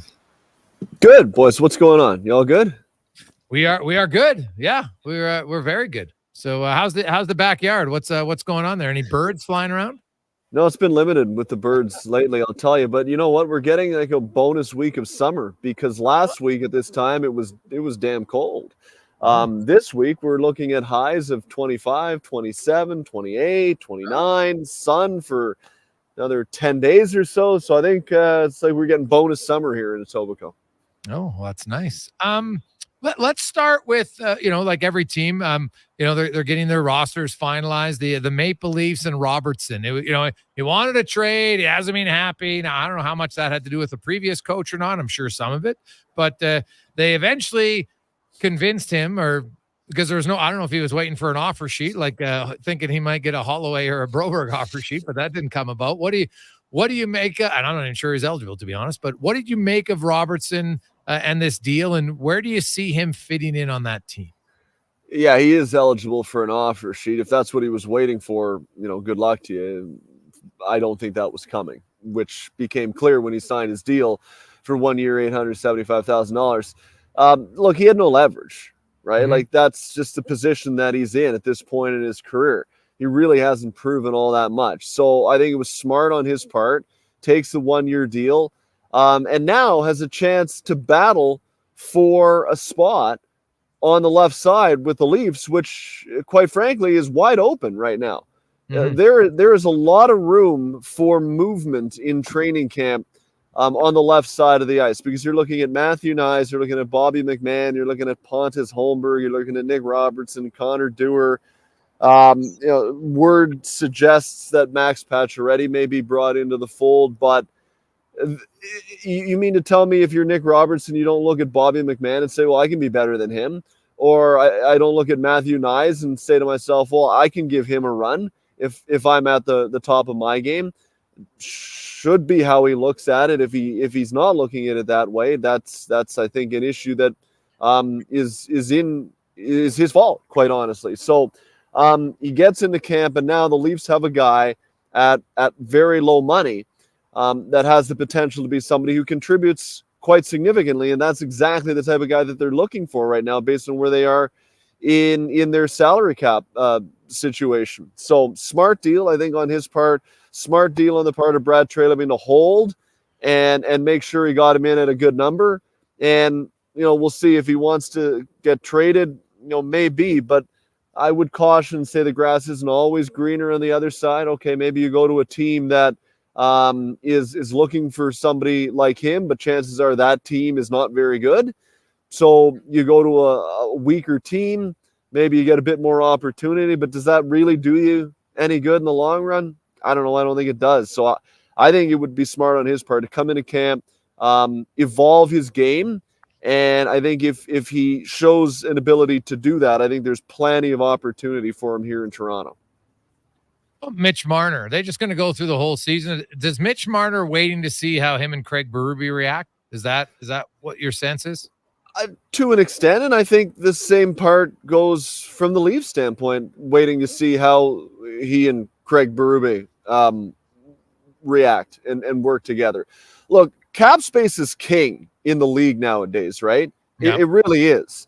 And so what I don't understand is fan base's propensity to resist any kind of significant change when the same group has been together for some time, which it has in Toronto, and has yielded not just minimal results, but in Toronto's case, no results. I don't understand why anybody would be eager to lock in long-term right now with Mitch Marner. Go through the year, you'll get a significant sample size with which to work, and to get information as to how he's going to work with Craig Berube, and to see if this team can transform itself into one that will have more success in the postseason. And then you can still get a deal done next off season, well in advance of July 1st, if Mitch wants to be a Leaf, which I feel as though he does. Okay. And obviously if they have success, then the Leafs will be more than happy to pay him. But why lock in right now and nuke the flexibility that you have the potential of having next year at this time when you don't have to? And that obviously goes for John Tavares as well. That's like $22 million cap space coming off the books next year, plus the cap going up. You're looking at $7 million of real room that Brad Treliving can work with. Makes no sense to squander that right now. So I don't see any rush in getting a deal done right now. Dave, it's great to talk to you again. By the way, I'm just curious before we start. So I have two small questions and a big one. The first small one is, how many of those hats do you have, or do you constantly wear that one? I don't think so. I've seen another one. No, so I mean those fedora type hats. Yeah, I've got, this is terrible radio, but one. Not calling you out. I was just curious. No, like I don't know, at least 6 of this style in different colors. Yeah. So seasonal doesn't matter. You're just. Well, it depends what goes best with the outfit, right? I suppose today it's okay. So what I'm curious about, I can't believe I'm about to ask this question. Yes. I honestly can't. I can't believe these words are about to come out of my mouth. I have no idea where this is going right now. Who do you think finishes higher up the standings this year? Pittsburgh or Buffalo? Oh, okay, that's not where I thought this was going to go. So yeah, no, perfectly reasonable question. It's a good question too, Terry? Because like I think Buffalo had a year last year where we all kind of got fooled, right? The year prior, they missed the playoffs by like what, 1 or 2 points, and I remember talking to Owen Power this time last year, and he said to me, "I don't think we can just make the playoffs. I think we can contend for a Stanley Cup." To which point my follow-up question was, go on. Yeah.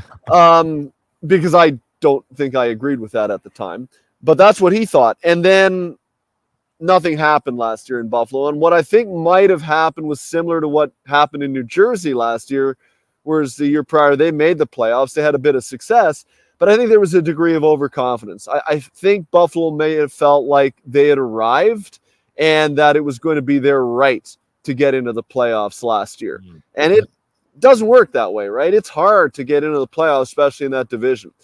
So I think Buffalo is going to be a lot better this year. I really do. I think there's been a maturation amongst guys like Power, Dahlin, Dylan Cousins, JJ Peterka, Matthias Samuelsson. Like there's a lot of quality young guys, but they're not like 18, 19, 20 anymore. They're like 21, 22, 23, 24 type thing. I think that's when maturation can creep into a guy's game and suddenly you realize, okay, like I had some individual success, I've scored some goals, I've got a nice contract, but man, I haven't won anything and I'm kind of getting sick and tired of that. So I could see Buffalo being a lot better. And I think they'll finish higher than Pittsburgh because quite honestly, boys, I'm not at all high on Pittsburgh. I don't like what they've done at all in the offseason. I don't think they've gotten any better on paper. And if you haven't gotten any better on paper from a year where you weren't really that good coming off, I don't know how we can expect anybody to be excited about what Pittsburgh could have in store this year. I apologize if you've repeated this because I've been largely radio silent when I was doing Shoresy like for the last month. I've paid attention to certain things. I go for headlines, but I know you've been asked this question. I hope it wasn't on this show. If not, I'll move on to the next one. I promise. Okay. What do you think? I thought it was puzzling to, if I could use one word, puzzling, that Montreal went out and got Patrick Laine. What do you think of the move? Yes and no. Like again, cap space is king. And so you're locking in at 2 years at 8.7 for a guy that it's been quite some time since he's been a guy that's anywhere closely resembled an $8.7 million player. However, he's at the point in his career where I think he would realize that if I don't get it together in the next 2 years, I am certainly not getting another deal that looks anywhere near like the deal that I'm finishing. So you're getting a motivated player.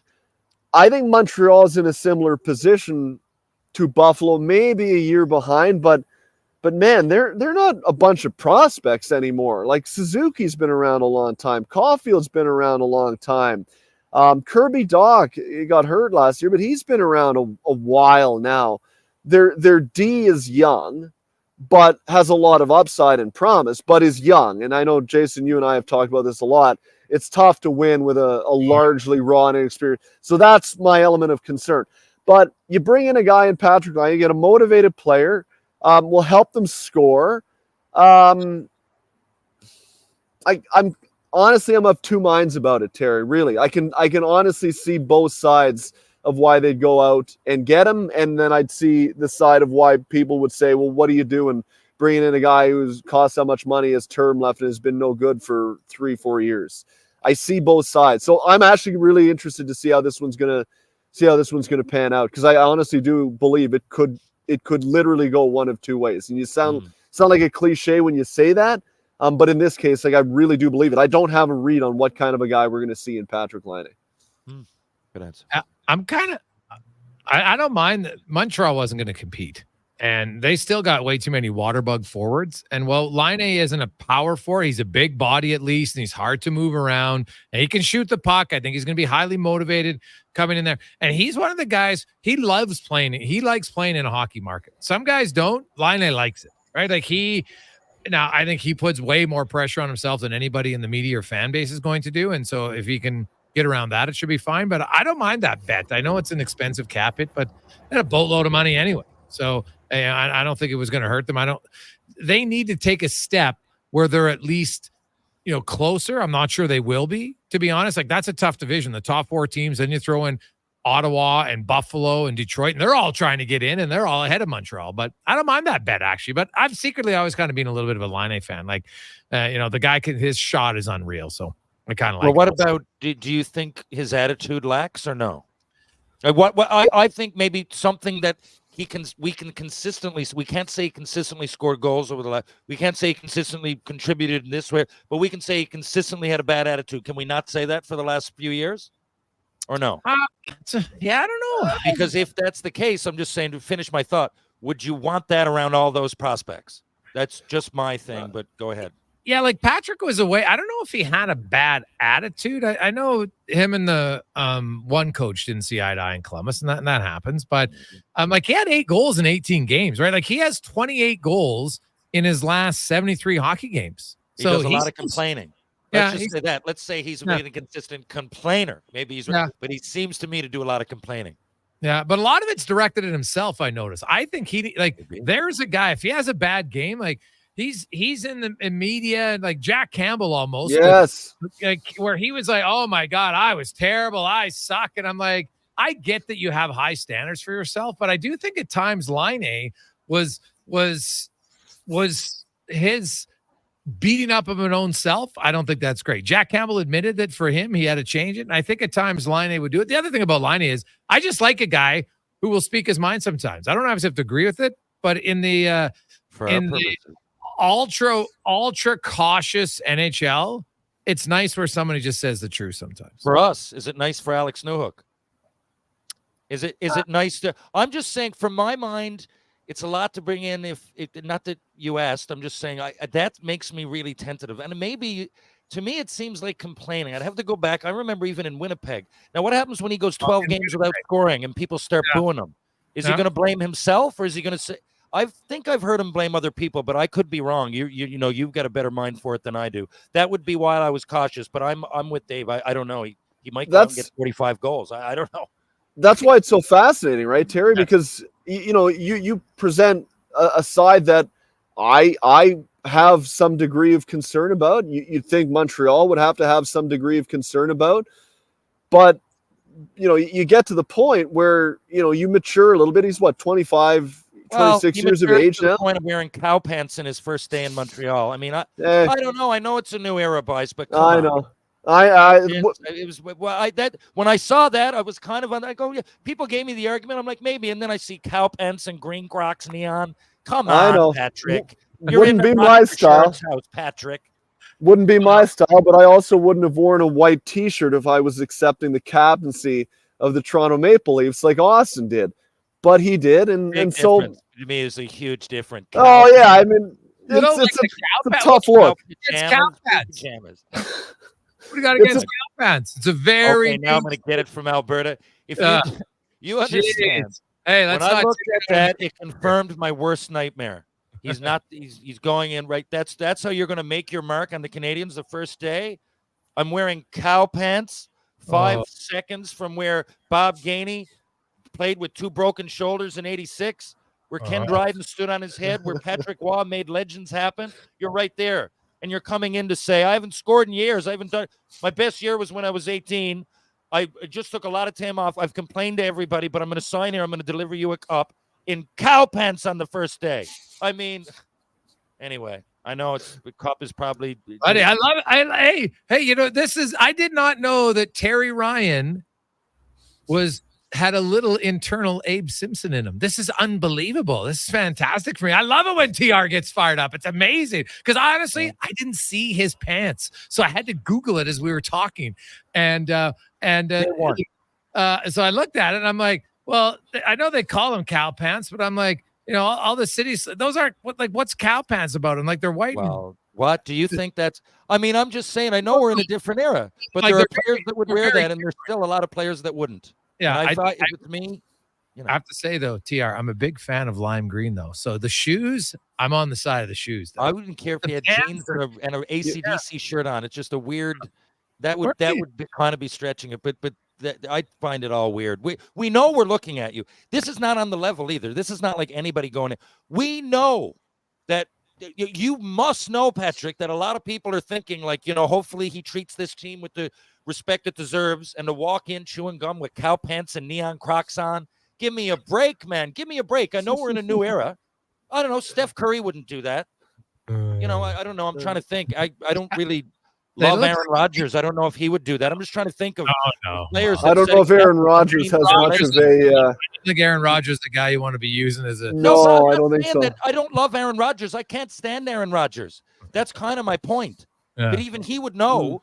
He would come in. He might complain about every player on Yeah, the team. he'll come in wearing a golf shirt and slacks, Terry, and he'll tell you about how he's spent 3 months in South America doing whatever ayahuasca is, and you would have lost me there at that point. I want to, on the record, I do not like Aaron Rodgers, and especially in the last few years. He's gone too far for me, but I guess I threw it in there. There's just not a lot of people I can think of that are leaders in the sports world that would go into the Montreal Canadiens of all teams. We're not talking about Columbus. We're not talking about Nashville. They've only been around for so long. Nothing against them.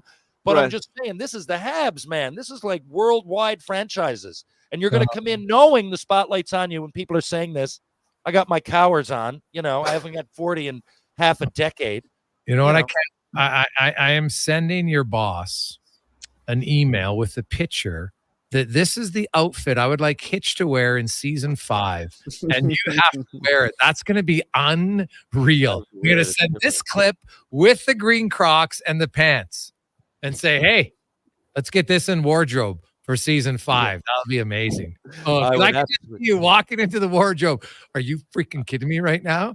Oh, I have to get, as I sit here in my cowish top, but I'm going to have to get some cow pants. I'm just not wearing them into that dress. Those look like amoebas more than cows to me. Maybe I got to zoom in more. Like, I don't know. Guys, it was a flash on Twitter. I saw it for 5 seconds, but it's etched in my mind. It's etched. Looked like Dougie Gilmore back from the early '90s milk commercials when he dressed up like the cow, first right? Thing you'd see when you came into Toronto.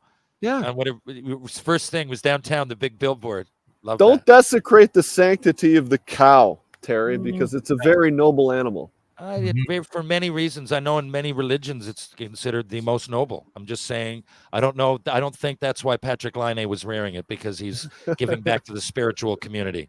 I think he was saying, screw this. I just played some video games. I don't want to get dressed. Where am I going? I don't care. Habs room? Where? Where am I going? McDonald's? Sub Shack? I don't care. Wherever. Give me my cow pants. I love it, TR. So far. This is amazing. Davey, it's great. Davey, thanks for getting this going. This is fantastic. We'll talk to you again next Tuesday, my man. Boy, it's always fun to see everyone all riled up. It won't be long now till we'll be talking about stuff that happens on the ice instead of the type of pants that people are wearing. But I love it. I love it. That's Dave McCarthy joins us every Tuesday here on Sports 1440. This is fantastic. This is the new season 4 of TR. It's great. I love it. We'll take a quick break. We'll return to the Gregor Show, presented by PlayAlberta.ca. Just work and pucks, cleats and AstroTurf. Your love for the game and Papa John's passion for better ingredients, better pizza. Nothing pairs with the game like Papa John's. Crafted with signature sauce, toppings, and original fresh dough. They're the champion of pizza. And now you're the champion of winning deals. Just order at papajohns.ca. Use promo code SPORTS20 and score 20% off any regular menu price order. Better ingredients, better pizza. Papa John's. That's SPORTS20. Rule number 62. Never miss a free pancake breakfast. It's unheard of and, frankly, a little upsetting. Summer in Alberta has its own set of rules. And if you're looking to add a little extra fun, Play Alberta has it all. Use promo code SUMMER to snag a $50 casino bonus for casino, instants, and live dealer with your next deposit. Get ready for promotions throughout the summer to help you make the most of those sunny Alberta days. Because we all know they don't last long enough. Bonus terms and conditions apply. Ain't it beautiful? There's electricity in the air. Carrie Dahl here for Volvo of Edmonton, where the Volvo XC40 and C40 fully electric vehicle is now in stock, along with a great selection of Volvo T8 hybrid models. Experience the trusted Volvo quality and technology to power into tomorrow at Volvo Cars Edmonton, Canada's only 12-time Volvo Excellence Award winners. Experience the difference. Volvo of Edmonton. Imagine hitting 13 out of 14 fairways from the tee. It can happen. It does happen with a driver created for you by Fitted Golf. We are the only company in Edmonton who fits for all 9 features of each golf club.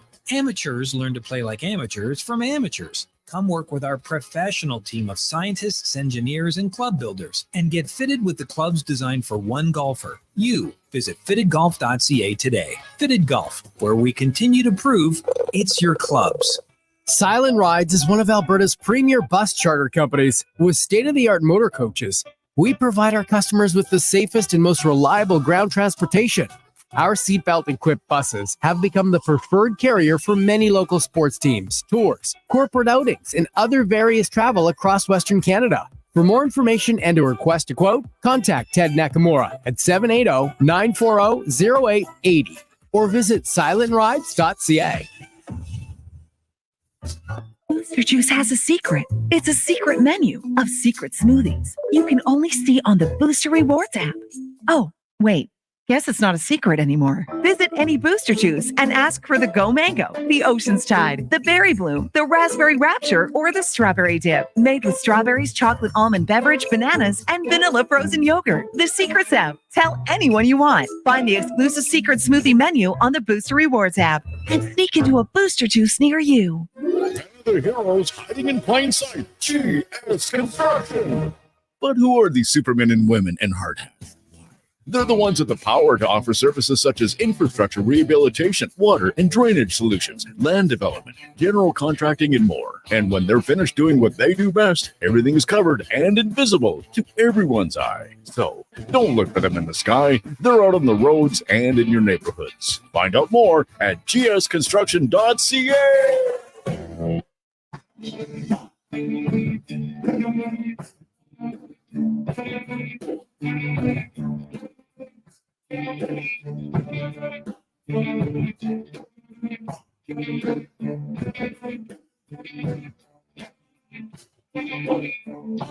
let the sun beat down on my face.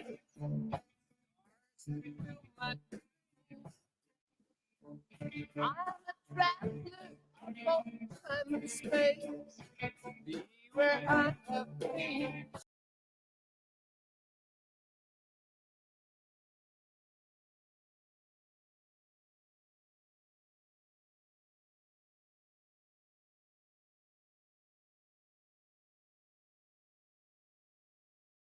Sue, hey, you know what? We are sticklers for accuracy in our show.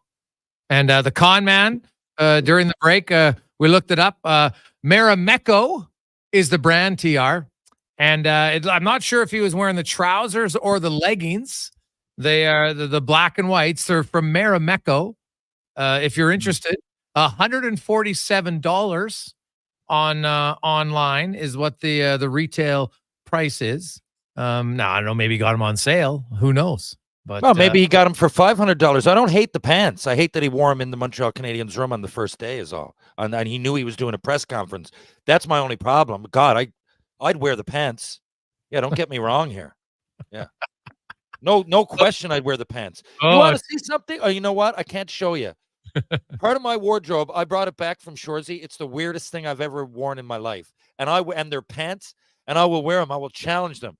I will challenge these cow pants. I tell you, when it comes out in a few months, I'll show them to you. But I wouldn't wear them in on my first day in Montreal, especially if I was a guy coming in with a bit of a reputation. You want to stroke the fans the right way. That's my point. Okay. But you know what's maybe Patrick Laine did it on purpose. So everybody wasn't talking about his contract, but instead they were talking about his wardrobe. So you deflect all the pressure away and everybody focuses on your pants. Poor choice. I think you bring more on you because you disrespected the Habs. It's Montreal, man. You know as well as I do, it's Montreal. They'll make something of it. I'm making something of it from St. John's, Newfoundland, because I used to play on the team. And I have a level of respect for it that's probably a little bit biased, but I don't know. It's the Montreal Canadiens. And I'm just, again, that's something. That's something. Right. Just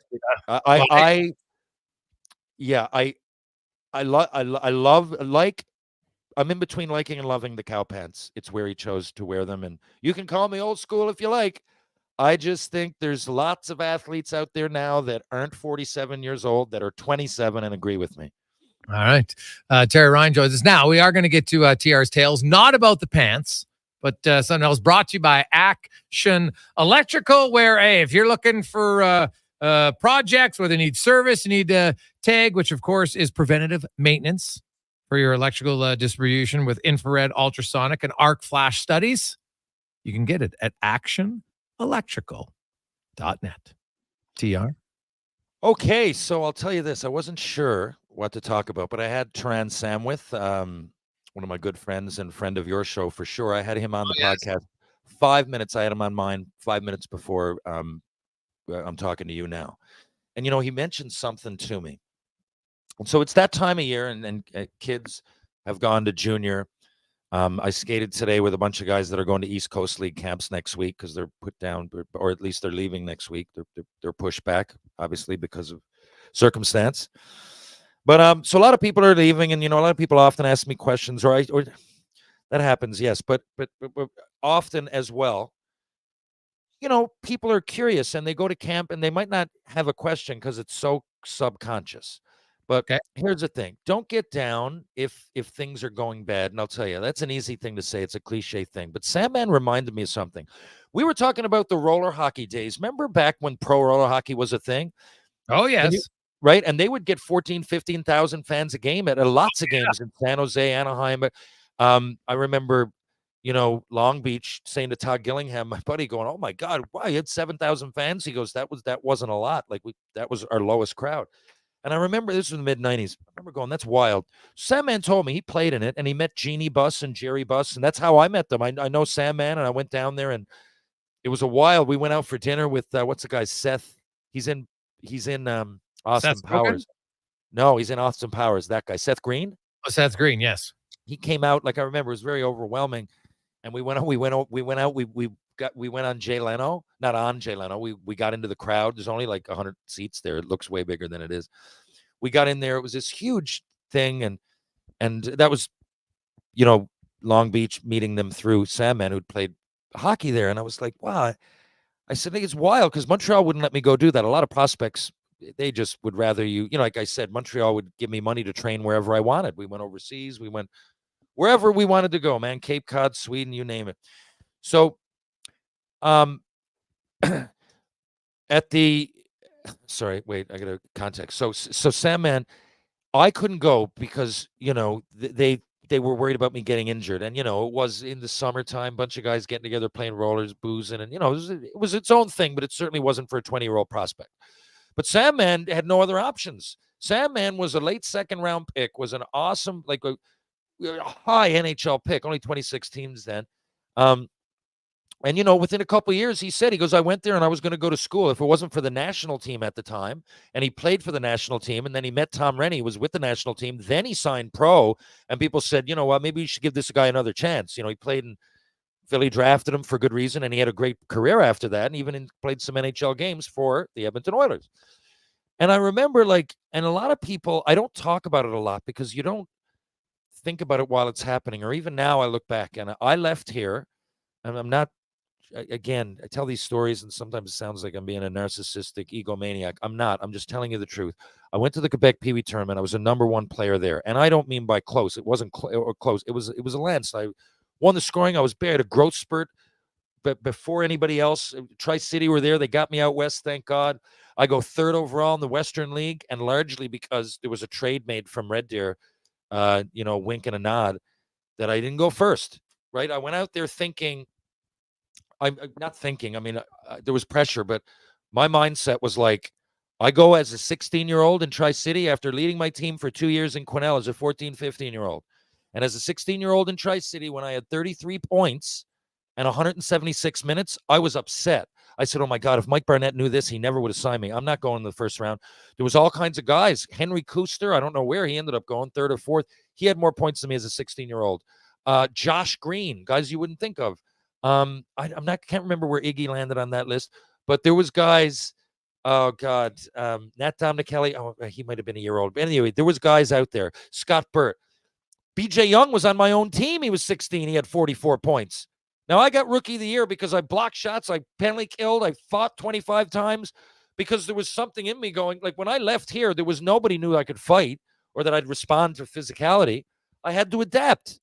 And I say to people, I'm like, and they go, well, I was just I don't want to mention his name. It was a kid that was at the rink today, and he was saying this, and he said, well, you knew because you left and that happened. I go, dude, in my draft year, I made the move to left wing because I looked over. It was humble pie, man. I was upset, but Lankow was a better player. He was a better skater for sure, and he's played in the middle. He was a better centerman.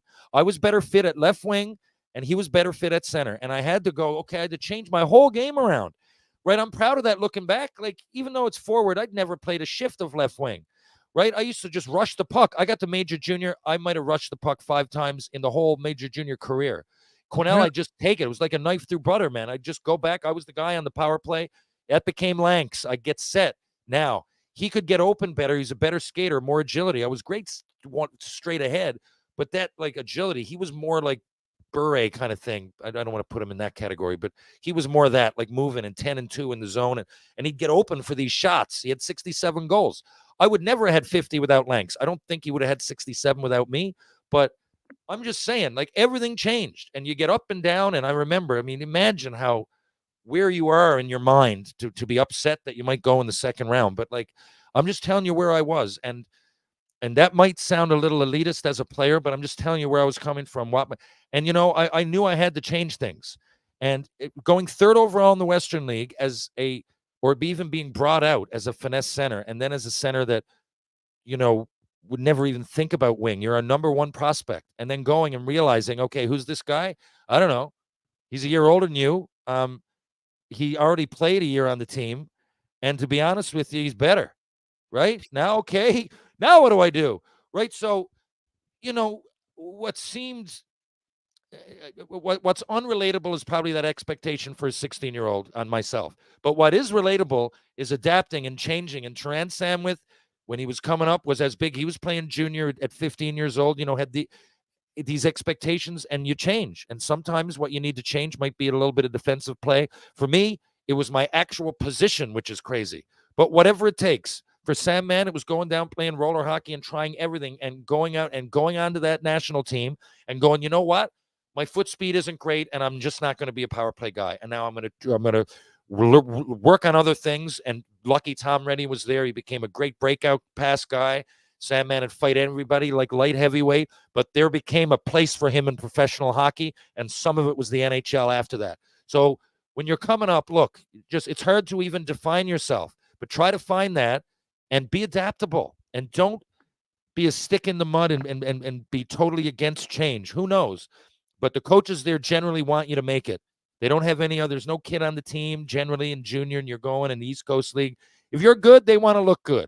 They're generally going to give you a fair deal. So be adaptable if asked. And sometimes, it doesn't go exactly like you want, and that's not the way it's going to be. And all the people that you're looking at that you think it was like that, no, it wasn't. They either changed something big or they fought some kind of adversity on the way there, and that's why they are great. They didn't go the whole way being great. Trust me on that. I just wanted to say it because sometimes it's just something you don't think of, and I'm seeing the young kids around here, and sometimes I hear comments, and I'm like, dude, yeah, that was hard. That was hard.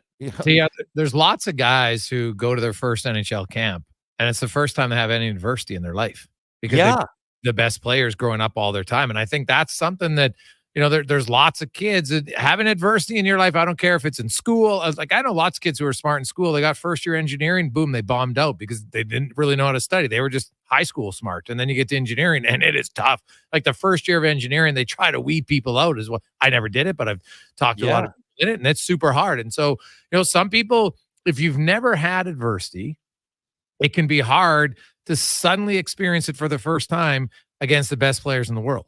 And I think that's something where, sometimes putting kids on the team all the time and making that isn't necessarily the best thing for them if you're thinking long-term. Yeah, it sucks at the time, right? No one likes failure. No one likes disappointment in the moment. But how you deal with and handle it actually is going to help a lot of players, not only in sports, but just in real life. 100%. Later on. And I think sometimes there's been a little bit too much, we got to shelter our kids and our players from any sort of adversity because that's going to help them. And I actually think it's the opposite. Me too. Yeah. Yeah. Amen to that. Yeah. TR, buddy, it's great to have you back, man. We're fired up. Have a good trip to see the Hanson brothers, and we will chat with you again soon. Stay tuned. Thank you, Jason. Thank you, Connor. Thank you, Edmonton. See a lot more of you guys now. Thanks a lot, and catch you on the rebound. I'll be back in just a few days. There you go. That's Terry Ryan, our Tuesday, Thursday. Ghost. TR's fired up, man. I love it. He's had a summer off. He's ready to roll. It's great. 833-401-1440, 833-401-1440 in our eWell inbox. Let's get to the Con Man Sports 1440 update brought to you by Fountain Tire. They're proud to partner up with Sports Central this month, and the bikes for kids. So every kid has a bike to ride. Every Saturday in September from 10 a.m. until 3, you can drop off your bike. It doesn't even have to be in working order. They got mechanics and everybody. They'll fix it all up. So you want to donate a bike. They're already up to 250. The goal is to get to 1,000. So this Saturday, and look it up at any location near you. It is sportscentral.org. This is the Sports 1440 update. The Calgary Flames invited defenseman Tyson Barrie to training camp on a PTO basis. Also reaching agreement on a contract with blue liner Jared Tenorti on a 1-year, 2-way deal. Tyson Barrie, 33 years old, had 1 goal, 14 assists in 41 games with the Preds last season. The Seattle Kraken signing defenseman Adam Larson to a 4-year, $21 million contract extension. He was previously set to hit unrestricted free agency next summer. He'll carry an AAV of $5.25 million. And the Maple Leafs have signed restricted free agent Nick Robertson to a 1-year deal. The move ends a stalemate between the two sides that lasted since Robertson requested a trade from the team on June 30th. Daily Faceoff's Frank Saravalli says a trade out of Toronto is still a possibility. And from the NFL, it looks like Justin Fields will continue to be the starting quarterback as Russell Wilson battles the calf injury. Major League Baseball, the Blue Jays taking on the Mets once again out in Toronto. That'll get going in about 1 hour's time. Also, the Royals taking on the Yankees. Nationals host the Braves, Angels, Twins, Cards, and Reds. The Athletics take on the Astros. Brewers head to San Francisco, and the Cubs up against the Dodgers. Also, Mariners taking on the San Diego Padres. In the WNBA, the Dream host the Lynx Liberty in Texas to take on the Wings, and the Sparks up against the Sun. Coming up in Hour 3 of the Jason Gregor Show, we'll be joined by former NHLer Jason Strudwick and ask 5 questions. I'm Connor Halley. This has been a Sports 1440 update. Sports 1440, Stingray radio station. CKJR broadcasts from West Edmonton Mall and Wetaskiwin. Download the free Stingray music app and listen wherever you go. In 100 meters, turn right. Actually, no. Turn left. There's some awesome new breakfast wraps at McDonald's. Really? Yeah. There's the sausage, bacon, and egg, a crispy seasoned chicken one. A spicy and egg, worth the detour. They sound amazing. Bet they taste amazing, too.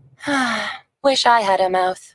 Take your morning into a delicious new direction with McDonald's new breakfast wraps. Add a small premium roast coffee for $1 plus tax. At participating McDonald's restaurants. Ba-da-ba-ba-ba. In 1973, deep in the basement of an Edmonton family home, an elite team of specialized forces came together to form Action Electrical.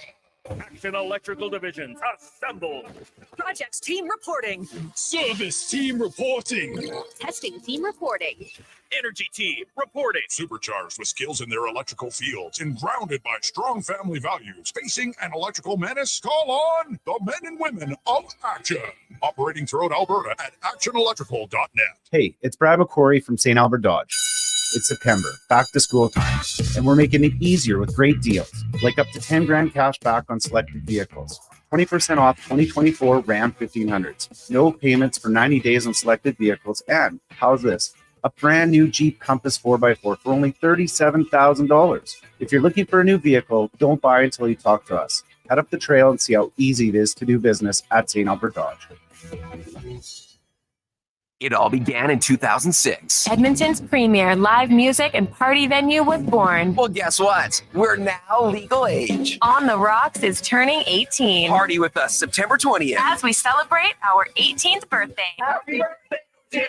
Enjoy Sound Station. Live music from the Arcana King. And a chance to win $500 cash. Thank you for an amazing 18 years. On the Rocks. OTR's 18th birthday, September 20th. On the Rocks. Jasper Ave and 118. You've got a go-to coffee spot, a trusted barber, even a lucky game day jersey.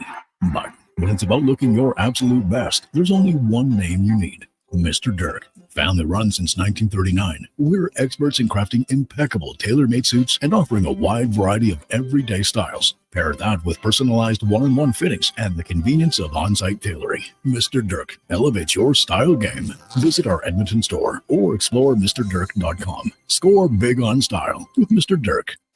Sipping gin and juice, just trying to stay cool. When I'm sweating buckets bigger than a swimming pool. Cruise to Heritage Mall to enjoy some AC. Then my shorty hears the homies from Legacy. I say, listen, yo, where we gonna get the dough to pay Legacy from the radio? He says Legacy Heating's got a deal that's the bomb with no interest or payments flipping all year long. No money, no problems. That's the life that I choose. Chillaxing with thousands of BTU. Doing whatever the heck that was. That's how you build a legacy. Legacy Heating and Cooling.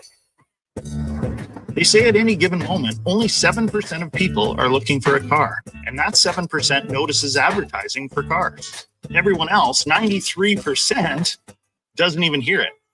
So this ad is just for the 93% who aren't going to really notice any car ads right now anyway. Hey, it's Scott here from Sherwood and St. Albert Dodge, and I hope you, yes you, the person listening right now, I hope you have a great day. Anyway, that's it. I'm done.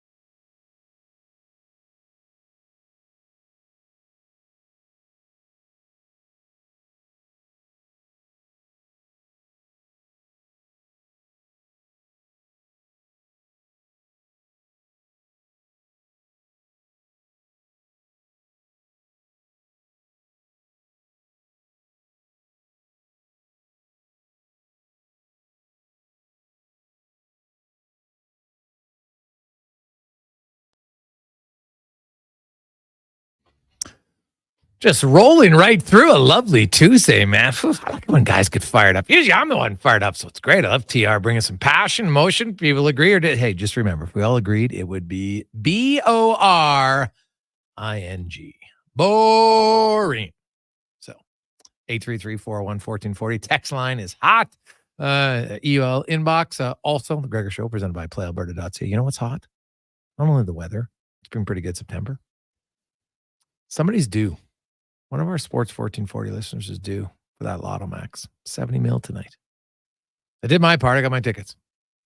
Like I've said, one of you wins, we have a party. And it's really, it shouldn't be negotiable. You win that much of the pot, you can afford a party.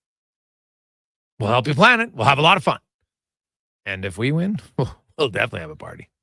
Probably a few. Why not? 70 mil? Got to have at least, I'd be like, you know what? How much fun could you have and just blow some of it and not even feel guilty about it? That would be good. Be a good time, I'll tell you that. Good time. Good time for Order fans. This is where I said it earlier in the show. There's going to be a time where you can just sit back, take a big inhale, like you're at yoga, right? And just let it all out and relax. Because I want you to listen to a few of the responses from the captain of your, for the most of you, favorite hockey team, the Edmonton Oilers. And we'll get to a few things. So we'll start. We're going to go in order. There's Connor McDavid earlier today. And just his thoughts when he heard about Leon Draisaitl and, or not heard, obviously Draisaitl told him that he was extending for 8 years. He just sent me a text and let me know ahead of time, and obviously it's great. I'm really happy for him and his family. Well deserved. He deserves every penny, and happy he's here for a real long time.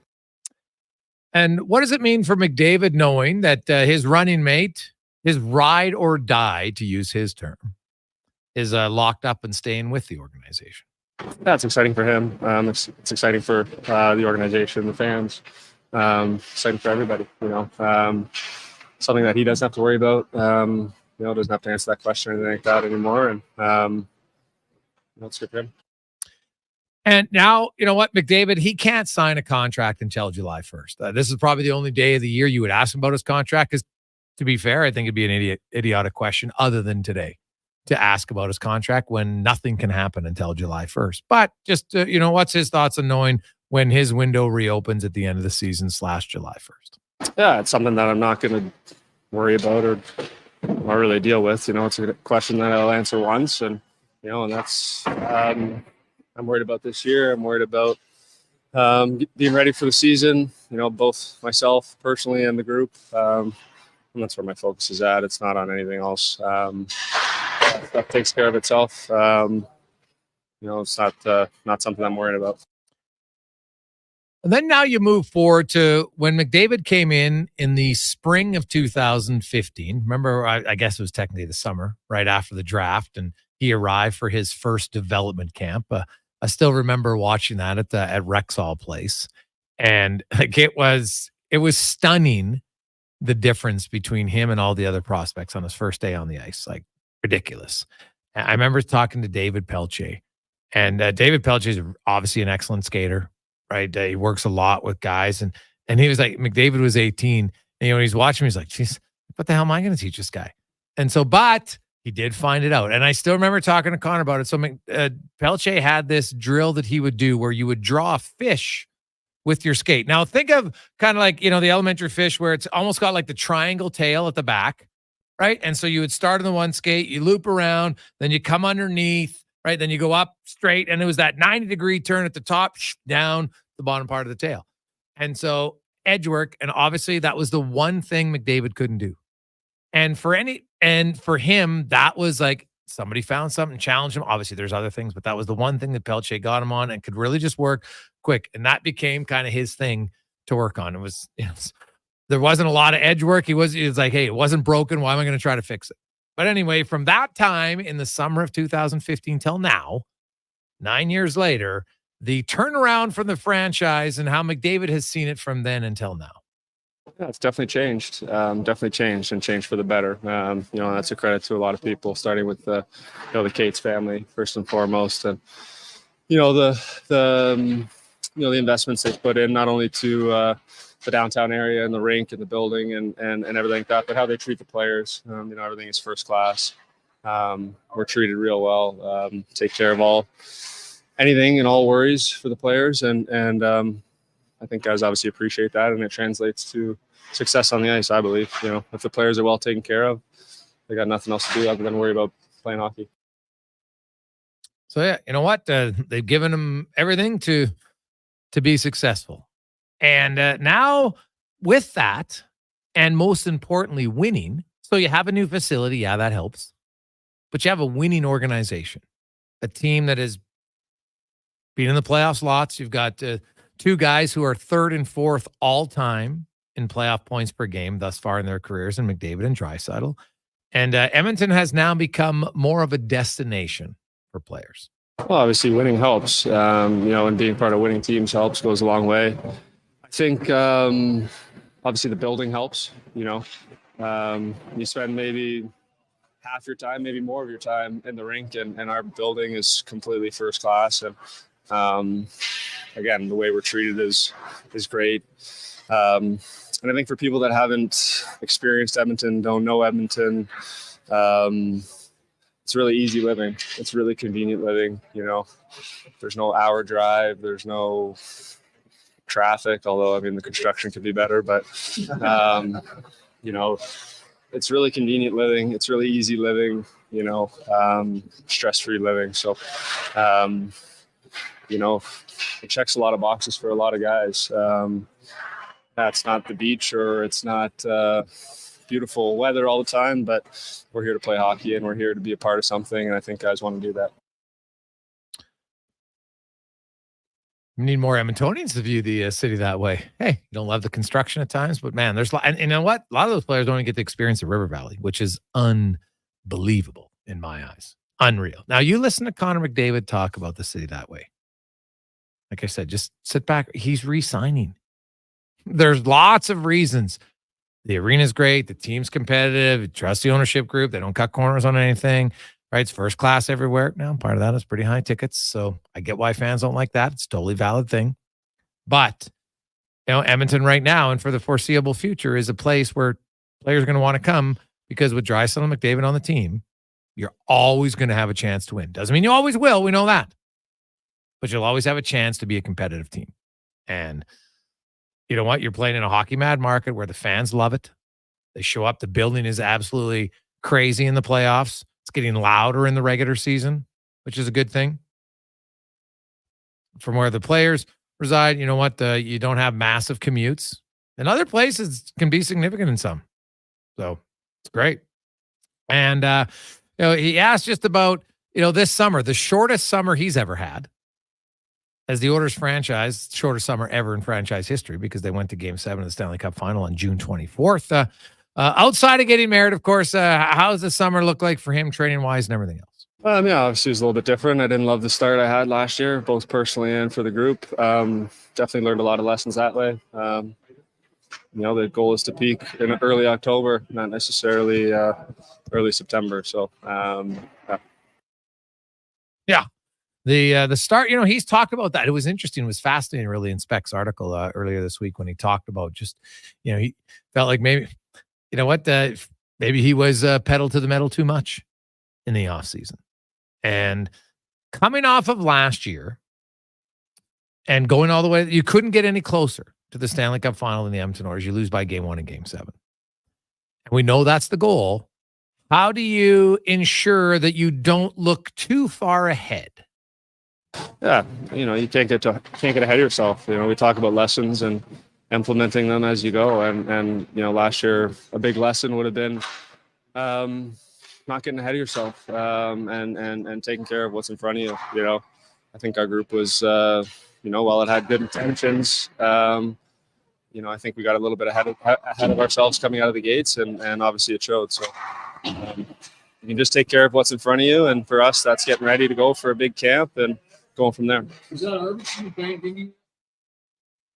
Now, he did talk about playing against Arvidsson, playing with him, and what he's learned about him from their playoff series. It's always dangerous. He's always dangerous on the ice. He's so sneaky, works hard, so competitive, wins battles.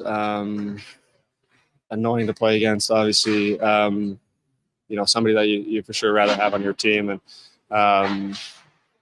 he's one of the guys that I'm really excited about. I think he's going to fit in great here. And lastly, the other newcomer that might be on his left wing, Jeff Skinner. Now, he's only skated with him a few days, but obviously they played against him. Zach Hyman played minor hockey with him. They've trained together at times, seen each other in the summer. McDavid's thoughts on adding number 53 to the fold. Yeah, somebody that has scored a lot of goals in this league, played in this league a long time, understands how to produce, and score goals. Definitely a great opportunity for him and for our centerman to gel with him and produce some offensively. But at the end of the day, producing offensively has never been necessarily our struggle. So it's true. Offense, not the Oilers' issue. And defense, they improved on. And that's where it's going to be. But you can never have too much 5-on-5 scoring. And I've mentioned it in the salary cap era, scoring 200 goals as a team, 5-on-5, doesn't happen very often. The Oilers have come close, 193, 192 the last few seasons. But I think the addition of Jeff Skinner. Now, Warren Fogle did score 17 goals, 5-on-5 last year. So, what? Can Skinner score 22? That would be 5 more. Now, that was obviously a career year for Fogle. But still, you know what? Usually somebody's got to have a career year for your team to reach a high mark. Maybe it's Jeff Skinner. And the best news about Skinner is he's not a player whose goal totals are heavily reliant on the power play because he's probably not going to get a ton of time, at least early. But I do wonder if maybe you see a little tweaking on the power play this year. Could we see Nugent Hopkins and have Skinner in there a little bit? Maybe. Now, The reason why you might not is Jeff Skinner's on a 1-year deal. So if your power play isn't struggling, do you need to do it? If it's struggling, well, then I could see it.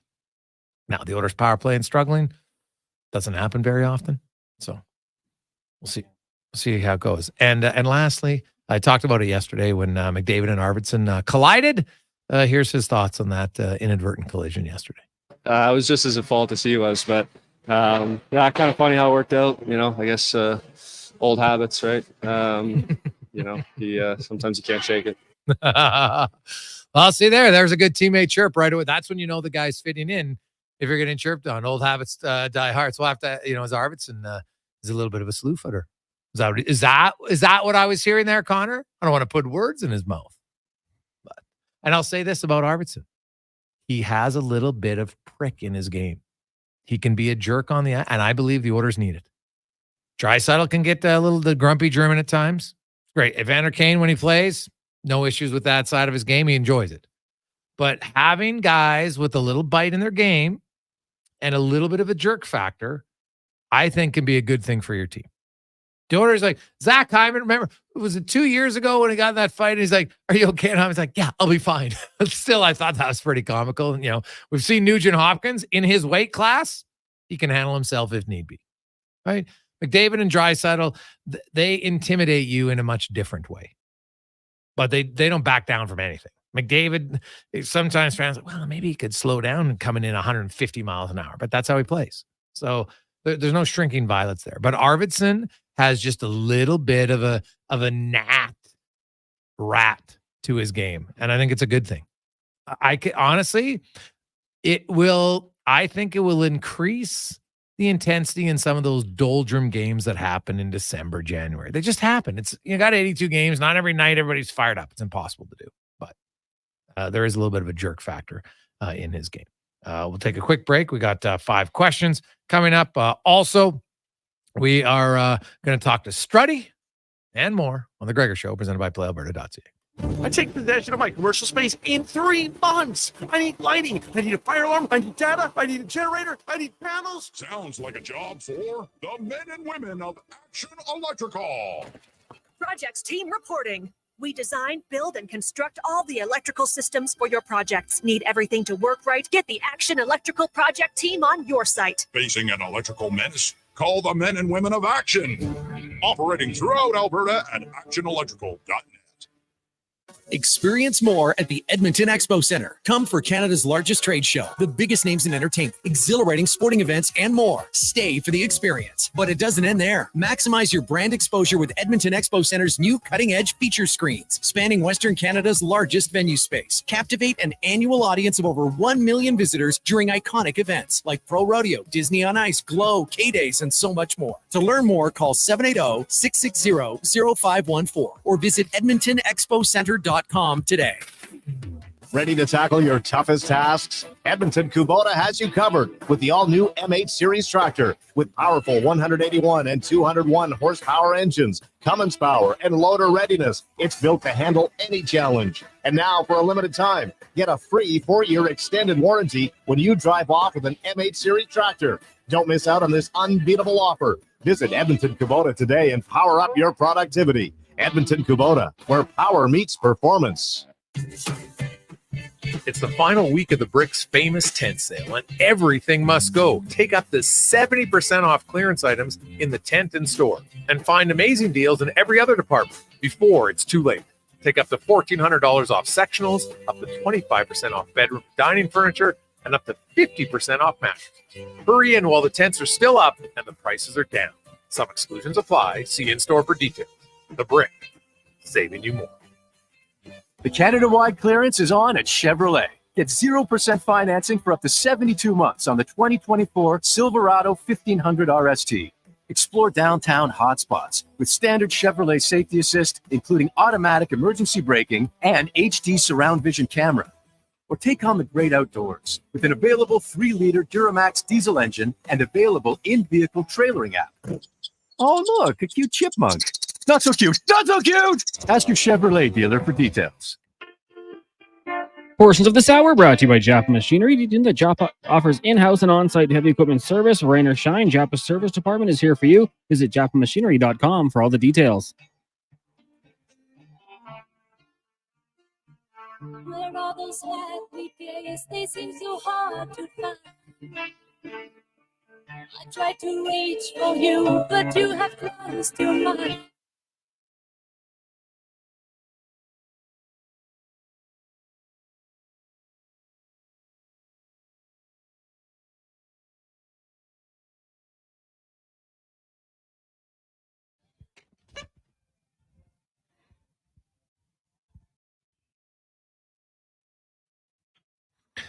That is a banger. I'm gonna say, hey, it's a great tune, man. A little SOS from ABBA. Why not? Jason Gregor, Connor Halley with you, Sports 1440. You know what the music means. It's time for Struds On. Brought to you by Action Electrical. Take all actions on your savings. You need solar on your home or your place of business? Well, they have both. They'll help you out. ActionElectrical.net. The Jason Gregor Show presents Struds On. It's the memories. That's what you remember. Memories. It's a bouquet of enjoyment coming in my mouth there. But you know, it's like I always say, HK, who cares? It's time for Struds On.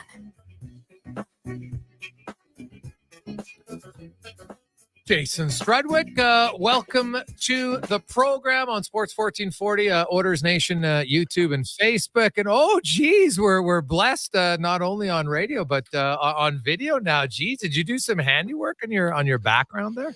Yeah, you know what? I've heard a lot of complaints that most of your guests aren't that good looking. So people want to see this 9 out of 10. I'm not going to say I'm a 10. No one breaks, but everyone, soak it up. Soak it up. Hey, we had TR was all fired up about Patrick Laine and his choice of clothing on his first press conference day in Montreal, and he did admit that maybe he's biased because he played for the organization. He's older. I don't know if you remember the picture of Laine in the locker room with they were calling him cow pants, but what kind of trousers were they again? Cons, Murticello or something? I don't even know. But what do you in 2024, Struds? Do you think how you dress matters? No, I don't. Honestly, it's okay. So let's say that Laine comes out and plays really well this year, and he's going, everything's playing. He can wear whatever he wants. If he doesn't play well, could it be something you can nitpick? I suppose. But it's how you prepare. Is he in the gym? Is he getting ready to go? Is he, committing to what he needs to do? Ever since some of the treatment he's been through, all that stuff. Like that's what I'm worried about as a teammate. I mean, I wasn't the best dresser, but I don't think it really mattered. I showed up every night, and then but when it becomes a distraction, if that becomes your sole focus is getting dressed and not being ready to play, then you got a problem. But I'm interested to see how it works out there. It's pretty low cost to get him. If he can get back to even 30, 35 goals, another big body on the wing for that team. Oh, it's huge for them. Now, speaking of dressing, you got a hat on today, not a visor. Yeah. Wow, that's a big step up for you. That's fantastic. It's like you're going up 3 steps at once in fashion. No. So when I'm coaching hockey, say I had a lot of coaching, a lot of academy work, I wear the hat. When I go golfing, I put the visor on, right? That's like when you see me with the golf visor on or a visor, I'm going golfing and I'm in go time mode. It's time to go and to shoot sub 90. Have you broken 80 this year? Oh, man. I went out the other day. I was 39 on the front, 46 on the back. Just crumbled. But it was an easy 46 on the back, if that makes sense. So, no, my best is 84. How about you? Well, actually, I shot an 85 earlier this summer at the Red, and that's what I took a 6 on the final hole, so that happened. But I did. So I went to Trent Brown invited me to your course. I played the Derek, and I needed to get your opinion on this. So I'm the guest, right? Yeah. With him, we show up, everything's good. And it was kind of like my first real. I think it was my first real round of the summer. I don't really play that much golf anymore, but I always like to play in August before our guys' golf trip, right? And so I think I played 6 rounds of golf in like a span of 2 weeks, And one of those rounds was the 85. I played quite well in Kananaskis. So we're playing at the Derek, and I'm actually hitting the ball pretty well. But he doesn't keep score. So I'm like, well, I don't have a scorecard because he's driving. He didn't get a scorecard. What the hell is going on here? Who doesn't keep? What kind of club are you at where guys don't keep score? So I'm keeping score in my head, but I didn't know until like round 3 because I would say, oh, I got a 5, just assuming he was keeping score, right? And so I'm like, now I'm going back at like hole 5, and I'm like, I don't see a scorecard because I was like, hey, what am I shooting? He goes, oh, I don't keep score. And I'm like, what the hell's going on here? What kind of score are you at? Is he playing the Dalai Lama? It doesn't matter. Like, you need to keep the score. That's how we know how we're doing and keeping track. So I mean, I've seen Trent Brown play. He's going to take a lot of strokes. There's no doubt about it. So maybe he doesn't have enough ink to keep all the scores he needs. But I think that you need to offer it. Hey, do you want me to keep score? Like, as a guest, like, hey, you want me to keep score? I'll keep score if you want. If he doesn't want to keep score, that's fine. But I like keeping score. I'm not trying to beat who I'm playing with. I'm trying to it's for myself. Keep track where I'm at. Yeah, where am I at? Where's my game at? And I played quite well that day. Like, honestly, like I would have been in the mid 80s for sure. Yeah, but so I was rattled. But I was just kind of curious. Is that like a new thing? Do you guys just make up your scores at the Derek? No. What kind of dump you playing at? No, we're tight. We have put everything out. No foot wedges. We're legit. We're legit there. Visors all over the place. Oh God, yeah. Well, that sadly that is true. There's a lot of fashion faux pas going on there. Connor McDavid spoke today, and he talked about how a lot of things have changed since he came in 9 years ago, right, in the summer of 2015 when he was here, and obviously the team is much more competitive than they were on a regular basis. Even in his first 4 years and what they've been in the last 5. And when he talked about the arena and the ownership, and it's a stress-free community. There's not long commutes to get there, but most importantly, Struds, like, I'm listening to Connor McDavid, and I don't mean saying this, like Leon Draisaitl signed. This is going to be the easiest contract extension for a big superstar player. Like, I have no doubt in my mind that he's going to sign, and it doesn't matter if it's July or August. The Oilers fans should sit back and relax that he's going to sign. But having him and Draisaitl for 9 years for Draisaitl, it could be 10 for McDavid, and really what that means for the long-term health of the organization. It's a huge thing. In my lifetime, I've been able to watch, Messi and Gretzky here, along with other Hall of Famers, right? Not to discount your Curry and Coffey. And then I've also been able to watch, Draisaitl and McDavid, 2 of the best players of their generation, and quite frankly, of all time. So we've been truly blessed here. And for those guys, and I know it was only Leon, but I can't believe Connor went signed. For both of them decided to play, essentially will be their whole career here, is a great thing for our community, right? We get to watch these amazing players. So my hope is that next year it's they're signing Connor signing a contract after a Stanley Cup win. If not, I don't think it'll change it because this team is built properly right now. They've got a lot of depth. Are there some issues? Yeah, they've got to fill a few holes, but that it's kind of normal. I think long term for the franchise, Greg's, I think now their top end's built up. They have to continue to find diamonds in the rough, whether it's free agents. I guess NHL free agents. I'm also looking at European free agents. I'm looking at college junior free agents, and I'm looking at drafting. You need to continue. And I've beat this drum, Griggs, since before you've had hair. You've got to draft, develop, and bring them up. So you need to bring that up. But this, to me, is a huge part of what the Oilers need to look at and figure out. And I would be investing heavily in this area of their organization. Well, the scouting is going to have to be good probably in the later rounds, because I think for the next few years, Strud, and a lot of times, they're going to be moving draft picks out. That's just kind of the reality of the situation they're in. Now, they were able to turn Ryan McLeod into Matt Savoy, which, on a potential basis looks like it could be an absolute steal, but we got to see Savoy as an NHL player. As a prospect, it's a steal of a trade.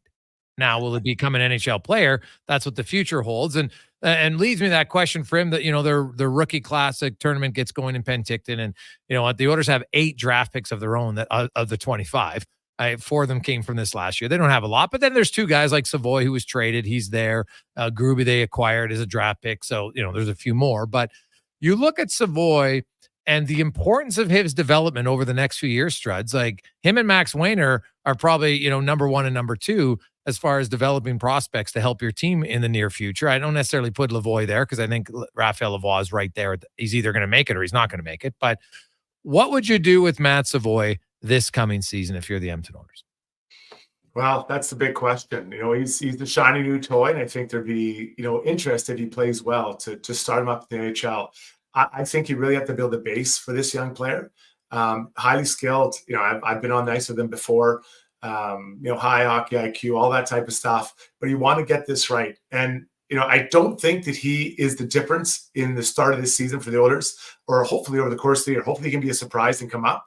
But I'd probably start in the minors and I'm say go down and work on these specific things, but play him penalty kill, play him power play, play him everything, because I have a hard time seeing him getting power play time on the Edmonton Oilers this year when you're looking at guys like maybe Skinner and Kane and even Arvidsson not getting NHL power play time. So, eventually you want to avoid playing in the power play. Now it's going to take some time for these players to age out, but he needs to have time running and organizing a power play in a minor. So that's a really important part of his development. So I've started the minors to make sure he's getting that precious time he will not be getting at all in the NHL.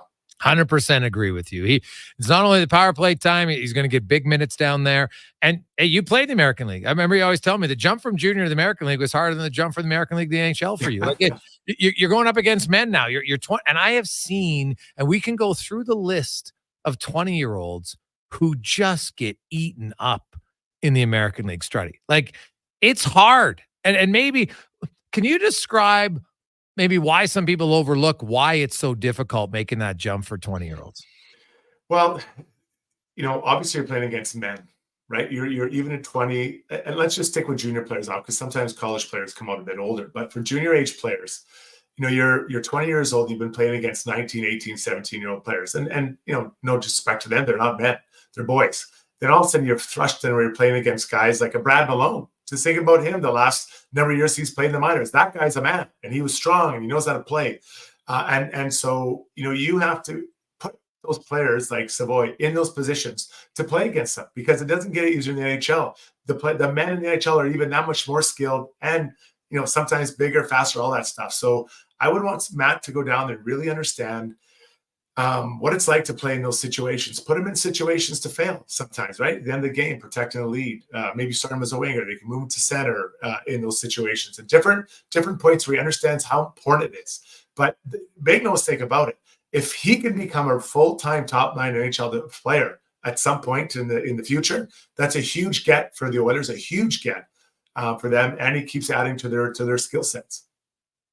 Jason Gregor joins us on Sports 1440, Oilers Nation, YouTube, and Facebook, co-host of the Got Your Back podcast, former NHLer, runner-up in the Battle of the Blades.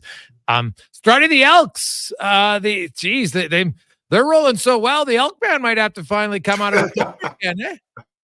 You know what? What was it, 30,000 people there on Saturday night? And I talked to quite a few people who went, and they had a good time. And you and I talked about this last week, and I said that it's fun. It's fun to be around there, right? There's lots going on. It's fun to see it. And it's great to see, and now, is it Trey Ford maybe going there because of the injury to, No, he's starting. It's already been announced. He's starting. Okay.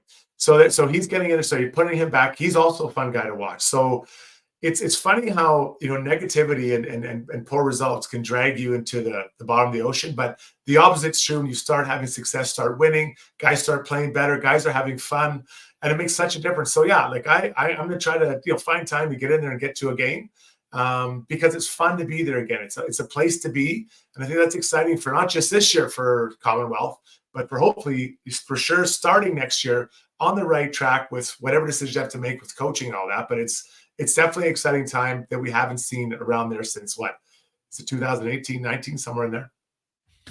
Yeah. Maybe even later than that, like 2016. It's been a pretty tough slog. So the fact that they won that game with their biggest crowd, they're 4-27 in their last 31 home games.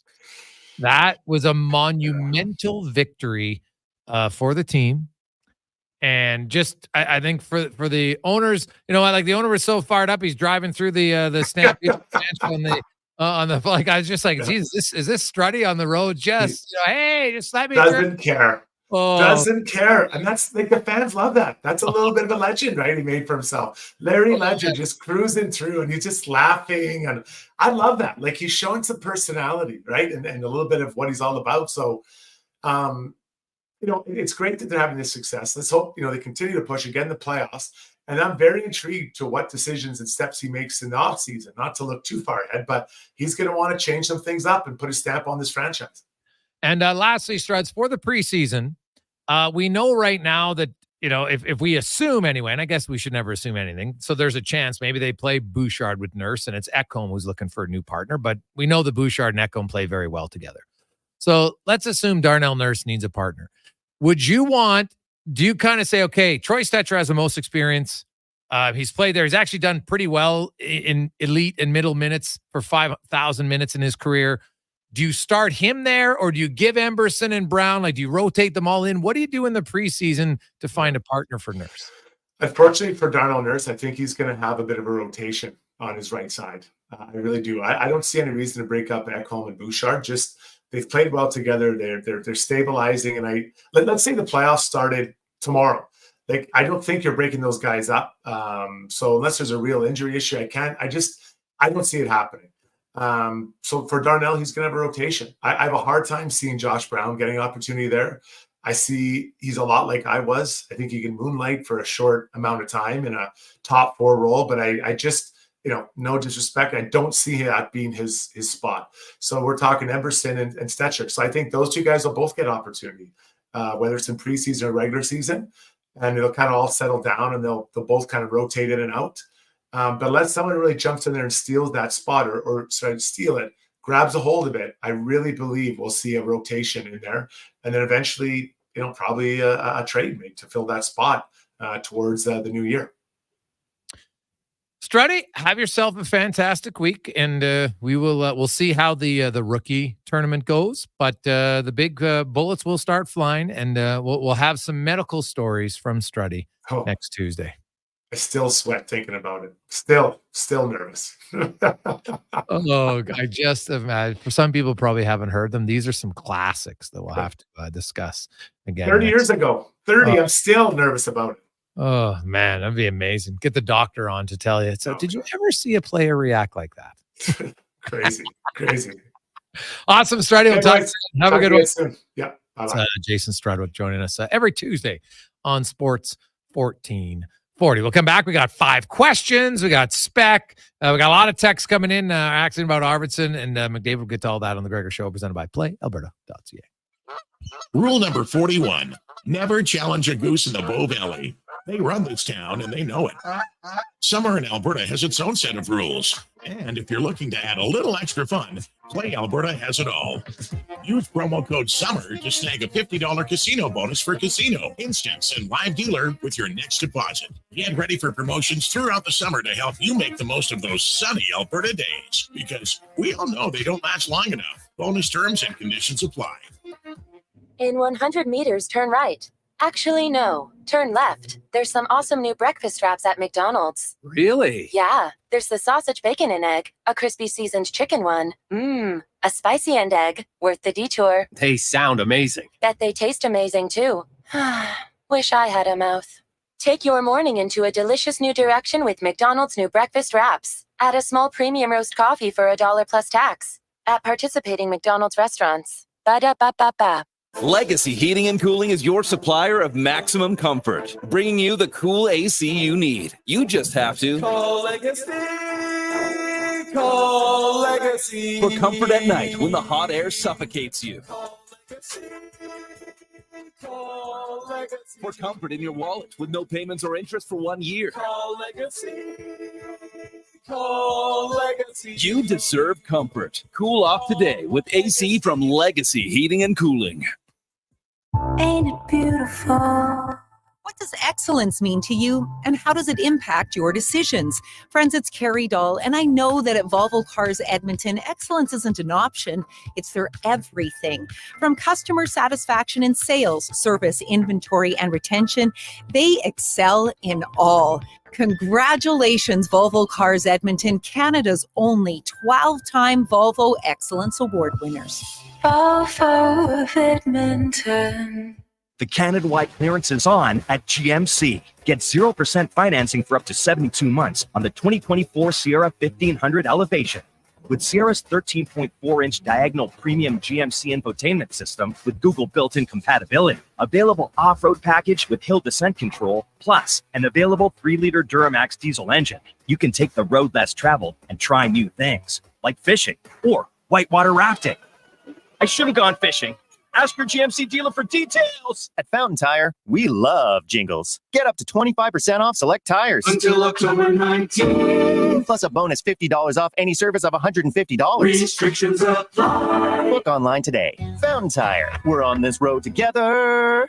I'm Rick Showers from No Bull RV, and the time to think about winterizing your RV is before the snow flies. There's a lot of steps you need to take to winterize your trailer or motorhome. And you have to get every step right every single time. Right, Rick? That's right, Bob, because if you make even a little mistake, you might not realize it till spring. By then, it's too late to fix what you got wrong. Hey, Rick, do you winterize your own trailer? Not anymore, Bob. I hired people who are smarter than me. Genius technicians who check every component. Dozens of systems to be maintained and protected. And today, we offer that service to you, starting at $99. Every winterization package comes with a full report in writing, so you know what to expect come spring. If you're confident to do it yourself, have at it. If you're like me and you'd rather have this done by somebody who knows what they're doing, then come to Noble, and we'll take care of you. And that's Noble. NobleRV.ca.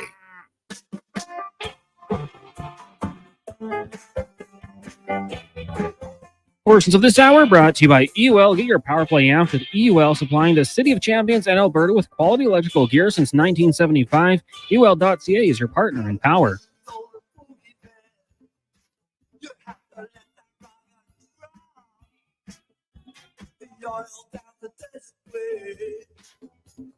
Shake it to the top. The shaking always Cadillac. He went cruising down the hill. The prison wasn't standing.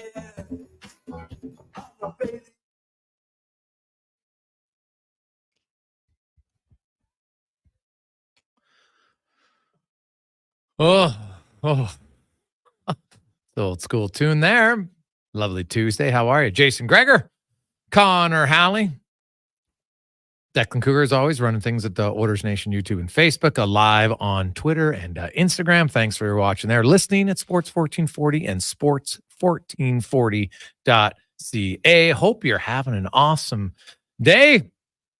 Hey, guys, listening to McDavid with his subtle chirp on Arvidsson. A, shows me Arvidsson's fitting in, and B, it's great to know that nothing is wrong with McDavid. Well, as we said yesterday, we didn't think it was, but that was a very subtle chirp, which is normally a sign that yes, guys are fitting in the room.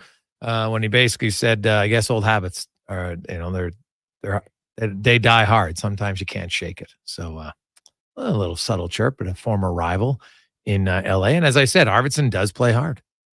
And it was like a foot clip. Did Arvidsson just react and have a skate go out? I didn't see because there's no replay, and so I don't want to say that that's what it was, but it was skate on skate. So was it a clipping? We'll see. But they're all fine, and everything is good because of it. Let's get to 5 questions now, brought to you by The Brick, and their tent sale continues on, but only through till the end of the week. So you want to get in the tent, get in store. Up to 60% off certain items, 50% off mattresses and more. So some great deals to be had at The Brick and thebrick.com. It's time for 5 questions on the Jason Gregor Show. All right, Gregor, question number 1. Connor McDavid obviously cannot sign the extension yet, but to no surprise, it is the main story on TSN when he was asked about it. So I want to ask you this. What do you think will be the most tiring storyline for the Oilers this season and or training camp / preseason? Well, I can tell you, I'll say this. No respectful reporter should ask McDavid about a contract that's impossible to be signed. It's idiotic. I get you ask it now because it has to do Draisaitl to sign his extension, so it ties in. Fine. That's great. It's the first time he spoke. No one should ask him about it again. It'd be ridiculous to me. But so the most tiring storyline is probably going to be the regular season doesn't matter. The playoffs are the only thing that matters. And while I get the theory behind it, in practicality, I can tell you that's not true because the regular season does matter because it can really increase your chance. Well, it's the only way you can get home ice advantage in the second, third, fourth rounds. And the Oilers have not had home ice advantage in the second round of the playoffs since 1990. Last year, they won the cup. They had it in the third round. So didn't have it in a cup final, but they still won. But I'm telling you, it does matter specifically because of home ice. Yeah, I'm going to say this oldest team in the league stuff. Like, where are these old players? They're going to be guys who fit in certain situations, certain games. Your core of your team is right in their prime. I've heard a lot of people say, how can you mention Mark Giordano? They're already the oldest team in the league. Yeah, they have a couple 80s babies on this team, but the core of this team is still right in the prime. So that one's bugging me already. And I don't know how much longer it will continue, but I got to throw that one out there. It's bugging me. Question number 2, we're hearing reports from Frank Seravalli that although Nick Robertson signed his contract with the Leafs, he could still very well be traded. Where do you think would be a good fit? Well, the guy asked for a trade. Like, I don't think the contract just up and stops the fact that, is he going to be happy? Who knows? And you know what? Lots of guys have asked for trades and then never got traded right away. And then others, eventually it happens. But, it's easier to trade a player when they have a contract signed just because the team acquiring him knows exactly what they're getting. They don't have to waste time on the negotiation. But I would think Toronto is still, when you look at it, like I look at Nick Robertson and Nick Robertson, if I'm Toronto, I'd really have no issue trading him because I'm not sold that Nick Robertson is going to help you when it matters most in the postseason. He's 5'9". Right? He's not that big of a scorer. Like, yeah, hey, the guy can shoot the pill. I will say that. That guy can shoot the pill. But what did he do in the playoffs? Nothing. 0-0-0. And that Toronto's problem is they got guys. And trust me, he's not the biggest issue. It's their guys on their team who score a lot in the regular season, but historically have not scored enough in the playoffs. Right? How many goals did Mitch Marner have? How many points did he have? He had 3 points in 7 games. Right? That's less than a half a point a game when he's a guy who's a 99-point player. Right? Now, William Nylander did have 3 goals in 4 games. He got hurt, unfortunately. John Tavares, 2 points. So you got guys making $22 million who score you a combined 5 points in 14 games. That's why you don't win. So adding another young player who's good in the regular season, but that can't score when the games get tougher, I'm not sure that's what they need. I'm sending him to San Jose. You don't like Toronto, go to San Jose. You're a California kid.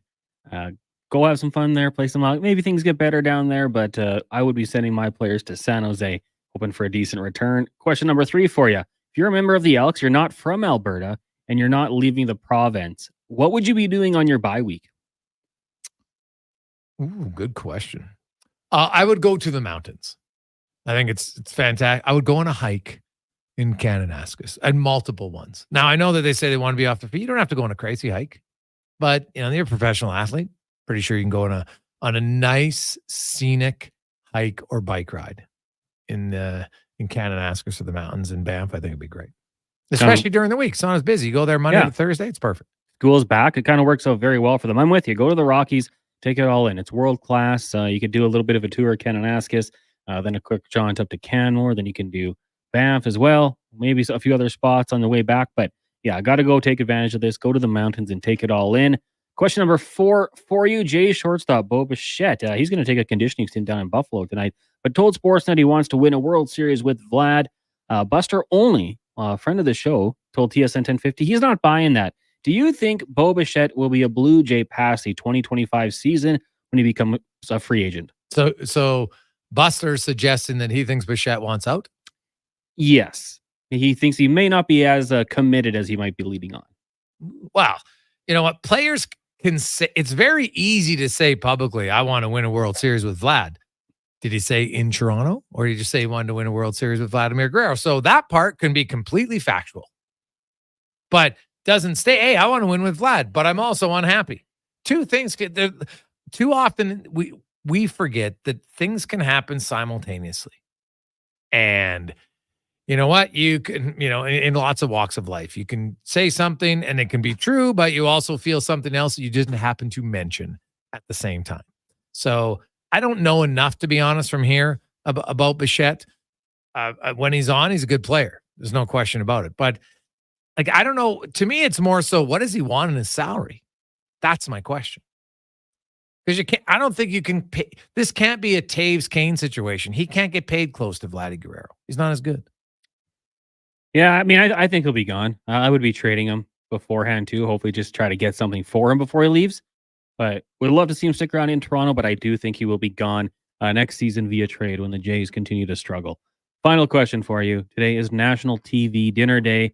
Are you or have you ever been a fan of the frozen meals? I can tell you 100% truth, Connor Halley. I have never eaten Hungry Man or any of those other frozen dinners. Now, I've had back in the day as a young guy who was a bachelor. Did I order out lots of food? 100%. Did I eat pizza pops, pizza pockets? You betcha. But I've never once, for whatever reason, I never had one of those meals. Never had the frozen. Now, you know where you can go out and you can get it at some places where you buy lasagna and then you go home and throw it in? Yep. But those are like those specialty places. I can't even name it. Super Supper, Higher Supper, whatever it's called. You know, I've had a lasagna from there, but I've never actually had like the I guess prototype TV dinner. So I would have to say no, not a fan of. I will say, I mean, I've never had a Hungry Man. They kind of gross me out a little bit, but I would be lying if I said I hadn't had a frozen meal because I've certainly bought Michelinas once in a while, working at the grocery store when they were on sale for $1. Go grab one of those, grab a bun from the bakery. You got a nice little Italian meal there. But never have I had a Hungry Man. And I don't wasn't the Michelini, wouldn't you just put it in the microwave though? And you just peel off the corner? Absolutely. Right. Steamed Okay. it up a little bit. They had like the lean I did have cuisine that at ones my as well. buddy's house once, now that you say that. But that's not a TV dinner, is it? I don't think that counts. Yeah, okay. But I have had those. So if you All want right. to count it, if the listeners do, we will. But Hungry Man, like that steak you can get from them, no, I don't think I could do it. I feel like even like the chicken, I think it would just be moist and. Well, somebody out there, Stride, let us know. How would you, on a legit scale of 1 to 10, how edible is it? What would you say? Now, obviously you eat it, but how good is it? Would you continue to do so? And part of it, so I think a certain age of your life. Well, maybe I'm wrong, but you know, how many guys out there now or girls are ordering the TV dinners on a regular basis? Like somebody has to be, I guess, so they'd be out of business. So somebody must be doing. Yeah. But how many people? I don't know. I've never had one. Trust me, I ate a lot of bad food, but I never ate that. Like I don't even want to have one. I don't want to bring one in and sample it. No. Like there's no desire. No, you're right. Like it's even when I was younger, I was like, no, thanks.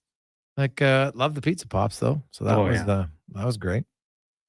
You know what I do miss though is I used to crush like 4 hot dogs and have hot dogs and have some, that was like a great bachelor dinner. Oh, fantastic. Kind of miss that. We've actually purchased, now I've stepped up. Now we actually purchase Costco hot dogs. Those are good. I'm telling you right now. Don't get any like the maple leaf wieners. No. Go get yourself buy some hot dog, Costco hot dog wieners. They're as good as they are at the Costco cons. They're just as good as home. So it's like the Costco, like the hot dog that you get at Costco. Yeah, you get the Costco hot dogs. They're really good. They blow my mind. I go get a hot dog and then they hand you the cup for the drink as well for $1.50. Oh yeah, it's unbelievable. Yeah, it's very, very good. Quick break. Let's get to Connor Halley, Sports 1440 update. Spec will be by. Sports 1440 update brought to you by Booster Juice. And hey, guess what? Who doesn't like a surprise? Well, right now they have the mystery menu going on at Booster Juice and all the smoothies. Find out what all the excitement's about. Download the rewards app. Order it today only at Booster Juice.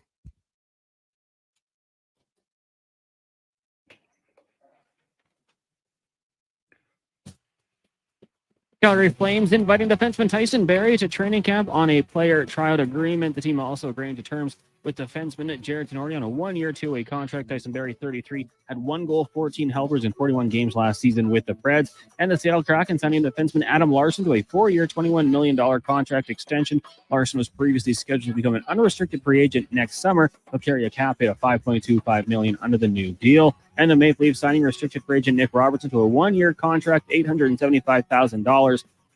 Daily Faceoff's Frank Saravalli saying a trade out of Toronto still a possibility. And from the NFL, Steelers head coach Mike Tomlin is saying that Justin Fields is likely to be under center again for Game 2 of the season. Russell Wilson suffering a calf injury in training camp, missing Game 1. And in the majors, the Toronto Blue Jays will take on the New York Mets in about 5 minutes' time out in Toronto. A couple games underway right now. Tigers lead the Rockies 1-0 in the second. Also in the second, Pirates up on the Marlins 2-0. The Phillies and Rays tied at 1 apiece, and the Nationals Braves are scoreless. WNBA action, you got the Dream Lynx, Liberty taking on the Wings, and the Sparks host the Sun. Coming up in hour 4 of the Jason Gregor Show, we'll be joined by Mark Spector of Rogers Sportsnet and Derek Van Diest from NHL.com. I'm Connor Halley. This has been a Sports 1440 update.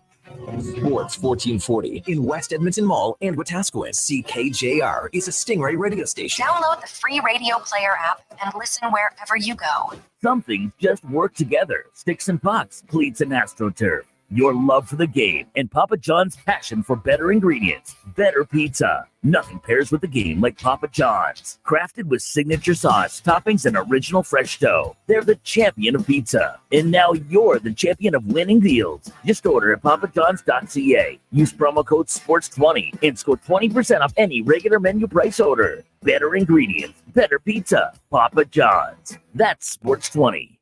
Wow, get ready for a silly hockey fans. Your partner in power just skated onto the ice. EWEL.ca, the new e-commerce website for electrical wholesalers Edmonton, is ready for the Power Play 24/7 365. UL skates to where the puck will be in 5 years. Now that's forward thinking. Killer selection, slamming products from the best brands, and legendary service. Don't sit on the bench. Get your account today at EWEL.ca and win that project. Plug into your partner in power. Get an EWEL.ca account today.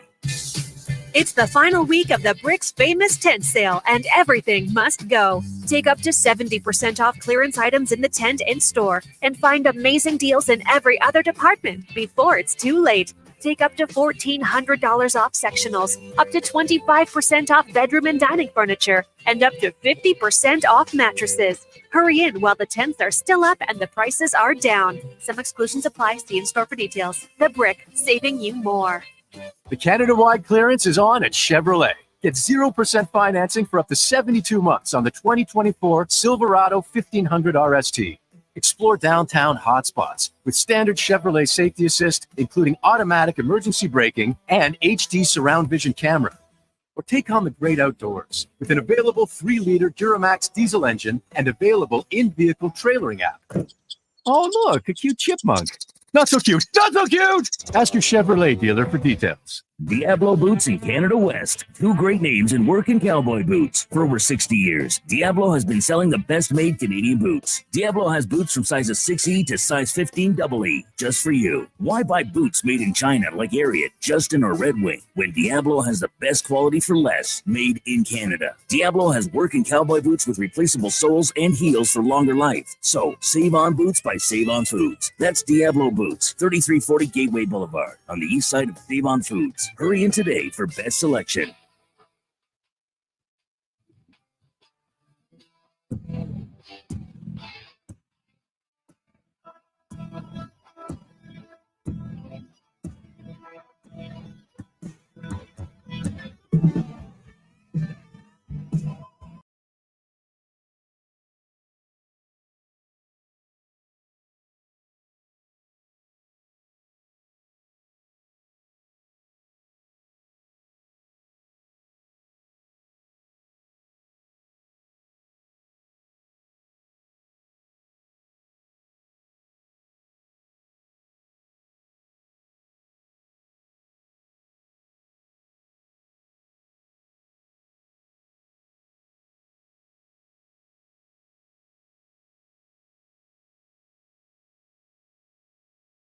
Things serious on a Tuesday afternoon. How are you? Welcome back to the Gregor Show, presented by PlayAlberta.ca, Alberta's only regulated online gambling website where 100% of the revenue stays right here in the province. If you do gamble, use your GameSense. Go to gamesense.ab.ca. Some news around the NHL. Sam Gagner has signed a PTO with the Carolina Hurricanes. So good for Sam. And wish him all the best. If you look at Carolina's bottom six, it is a lot different than last year, and there is an opportunity there for him. So we'll see. Good guy, one of the nicer guys around, and you know what? He just wants an opportunity to show he can still play. Then we'll see if he can.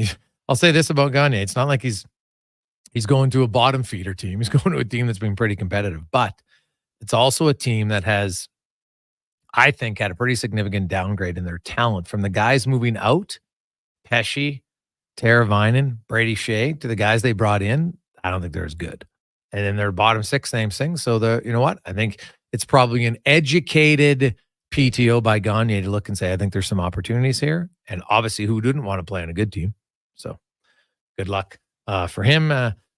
And we'll see what happens. PTO season will continue. It sounds like Max Pacioretty could be signing in Toronto. That's the scuttlebutt. So we'll see what happens. Let's get to the spec report now, brought to you by GS Construction. The underappreciated people in the construction industry. Underground infrastructure, hugely important. Sometimes you don't even see it. But without it, lots of the stuff wouldn't be working. That is GS Construction, as Mark Spector from Rogers Sportsnet joins us. Spec, how you doing, my man? The underappreciated scribe in the business, Jason, that you don't notice him much, but he's really important. Who are we talking about here? Perfect sponsor for my hit, man. GS. Way to go. Did you say BS Construction? No, it's GS Construction. GS, not BS. Good for Sam Gagner. Guy, you know what? Hopefully he can stick. Well, frankly, he's more use on a good team. Like, to me, it reminds me of Corey Perry. If I'm San Jose, I don't need Corey Perry. He serves a purpose on the orders, and we can argue over how much of that there is. But Sam Gagner goes to a team they're not counting on Sam Gagner in a large degree. They need a 12th or 13th forward and a veteran guy who's good with young players and who can rub off on some guys. So he's in a good spot. I'm interested in Carolina a little bit here, Jay. They've been good for a long time and never got anything done, right? They've been a good team, but they've never been a good enough team. And, the other thing for me is this has become, with Eric Tulsky, their GM, and bringing in Tyler Dello, the Caniacs kind of became the Brainiacs here over the summer. And I'm very interested to see how that changes what they do. And if those guys, who are obviously two, kings of the analytics business, if they can bring this thing over the top and really win a Stanley Cup, which they never they never did in Chayka never did in Arizona, and what's his name never did in Toronto, the great analytics GM, and Dubas. Thank you, Dubas. There's been a lot of guys who have been crowned as the great analytics GMs, but they've never got anything done. There's no two smarter guys than Tulsky and Dello. Just ask Dello. I'd love to see it. I'd love to see if those guys can do something different that brings Carolina over the top. Yeah, it's going to be hard. They've been a good team for a long time, and I think they're off season. Losing Shea and losing Pesce and losing Teravainen, and sometimes guys just want to change, and maybe didn't want to match their numbers. And part of it, to me, it's not always bad when you lose guys who they're good players. I think Brady Shea is probably the one that's the most underappreciated amongst those three. The problem is, Walker and Gostisbehere don't bring you the defensive game of Shea and Pesce. They move the puck better, there's no question, but they don't bring you the defensive game. And then they really didn't replace Teravainen. Like, they're going to need Kotkaniemi they're going to start the season probably as their second line center. It's like that guy's been put up or shut up for a few years, and we'll see if he can finally do it or not. But yeah, they're in a different situation there because like they've had such good teams. They had such great depth, and who knows? Maybe it'll be better for them that, they ride some of their top guys more because they don't have the same depth. Maybe it'll help them a little bit. Well, something has to change. They were good. They've been good. They've been an Eastern Conference contender for a long time. I applaud them for not just bringing back the same old guys. I applaud, their management for having basically the cojones to part with what seems like a couple of pretty good players, but in a spirit of, look, this thing ain't working. We got to change it. And I mean, we watched the Toronto Maple Leafs wrestle with that concept of bringing back the same group every year and never getting anything done. And we go, what are you doing? So at least, give Tulsky credit. He's got the courage to let some pretty good players go this summer. And again, I'm fascinated to see if, again, Eric Tulsky is anointed and he's a smart analytics guy. I'd like to see if he becomes sort of the first real heavy analytics-based GM to get something done, to get to a Stanley Cup and win it. Mark Spector joins us. Spec, a few other notes around the league. The Jeremy Swayman, we're just over a week from camp. Detroit, if Detroit has two guys in Seider and Raymond, and Boston has Swayman, which team do you think is under more pressure to get a deal done before camp? Ooh, that's a good question. One guy's a goalie, so he's uber important. Yeah, that's what I'm thinking. All right. But Boston's a far better team. They can win some games without Swayman. Now, I'm a little concerned if my starting goalie isn't at camp and starts missing games. I mean, come on, man. Guys who miss camp in hockey more than any other sport that I can think of, it affects their game. And this guy's your goalie. You need him to be, obviously, you're not winning without him. So I'm going to say Boston. But on the other side of that coin, Detroit's not that good a team, and they need all hands on deck here, particularly Seider. I mean, he's a fantastic defenseman. He's a really good draft pick by C.D. Yzerman. So, you know what? That's a coin flip. Your question is a coin flip for me. Both teams had better get something done here because it will do nothing but hurt either one of them if those guys start missing training camp. Yeah, it does show you the importance of the goalie because it's 2 players to 1. But I would still could make an argument for Boston because I know Kevin Woodley, who we had on the program yesterday, talked about how last year, in Boston, it was, people think, oh, Ottawa gave up more. It goes, Ottawa did not really give up more high danger quality chances than Boston. The difference was Boston goalies made more saves. And so if Jeremy Swayman's not there, and all of a sudden, as you mentioned, or maybe he's not sharp because he missed some of the season, the preseason, well, that's a concern, I would think, for Boston in that ultra tight division. You lose 2 or 3 or 4 games early, that might be the difference from you, finishing first or finishing 4th in the Atlantic. It's that tight. Oh, listen, and so many things are built on your goaltending: team confidence, team defense, structure in your own zone, penalty kill, all those things. You don't get goaltending, none of those things happen for you. Yep. So that's why goaltenders are so important, right? I mean, look at the Oilers, how they rode that penalty kill last year at the playoffs. A huge part of it was Stu Skinner making his saves, right? So yeah, it's what else has escaped me? Who the heck's backing up now that Ullmark's gone? Korpisalo. Korpisalo went there. So, Korpisalo to me in this league is one of the better backups out there. Like if you're lining up everybody's backup, Korpisalo's pretty good. If you're lining up everyone's starter, Korpisalo's about number 23. So there's a huge difference, man, between having Korpi coming off the bench every 4th game and have him starting on opening night, boy. Ask LA. Yeah, no, that's fair. And so I look at Detroit and I'm just like, God, like that's a team. Like I still am kind of like, remember they went on that great winning streak and all they had to do was play like 500 hockey and then they tanked. And they ended up missing the playoffs. And I just, man, I wonder, like, because Ottawa feels they've improved. They got Ullmark, right? I think that's improved them. You look at Buffalo, they made some moves and they feel their goaltenders now are a little bit more experienced. They probably relied too much on young guys last year, and that's a mistake, but now they got a little bit more experience there, so that should help them. I really like their top 4 defense. So I look at Detroit and I'm like, how are they going to make the playoffs if Raymond and Sider aren't ready to go games blaring on opening night? Honestly, that's why I know there's a week and these guys could sign in a week, and so it's not a big deal. But all of a sudden a week becomes 3 days, and 3 days becomes camp starts, and all of a sudden now you're chasing your tail a little bit. Yeah, we haven't had much of that in hockey either, Jay, right? No, there really haven't been many holdouts, no. So that whole side over there, like there's 4 teams right there that haven't been any good forever. Ottawa, Montreal, Detroit, and Buffalo. Like Detroit or Buffalo's the longest team in the history now, missing. What's their last playoff appearance? 2011, I think. Oh God, it's forever. So it's the longest now ever. Detroit hasn't been good for a generation.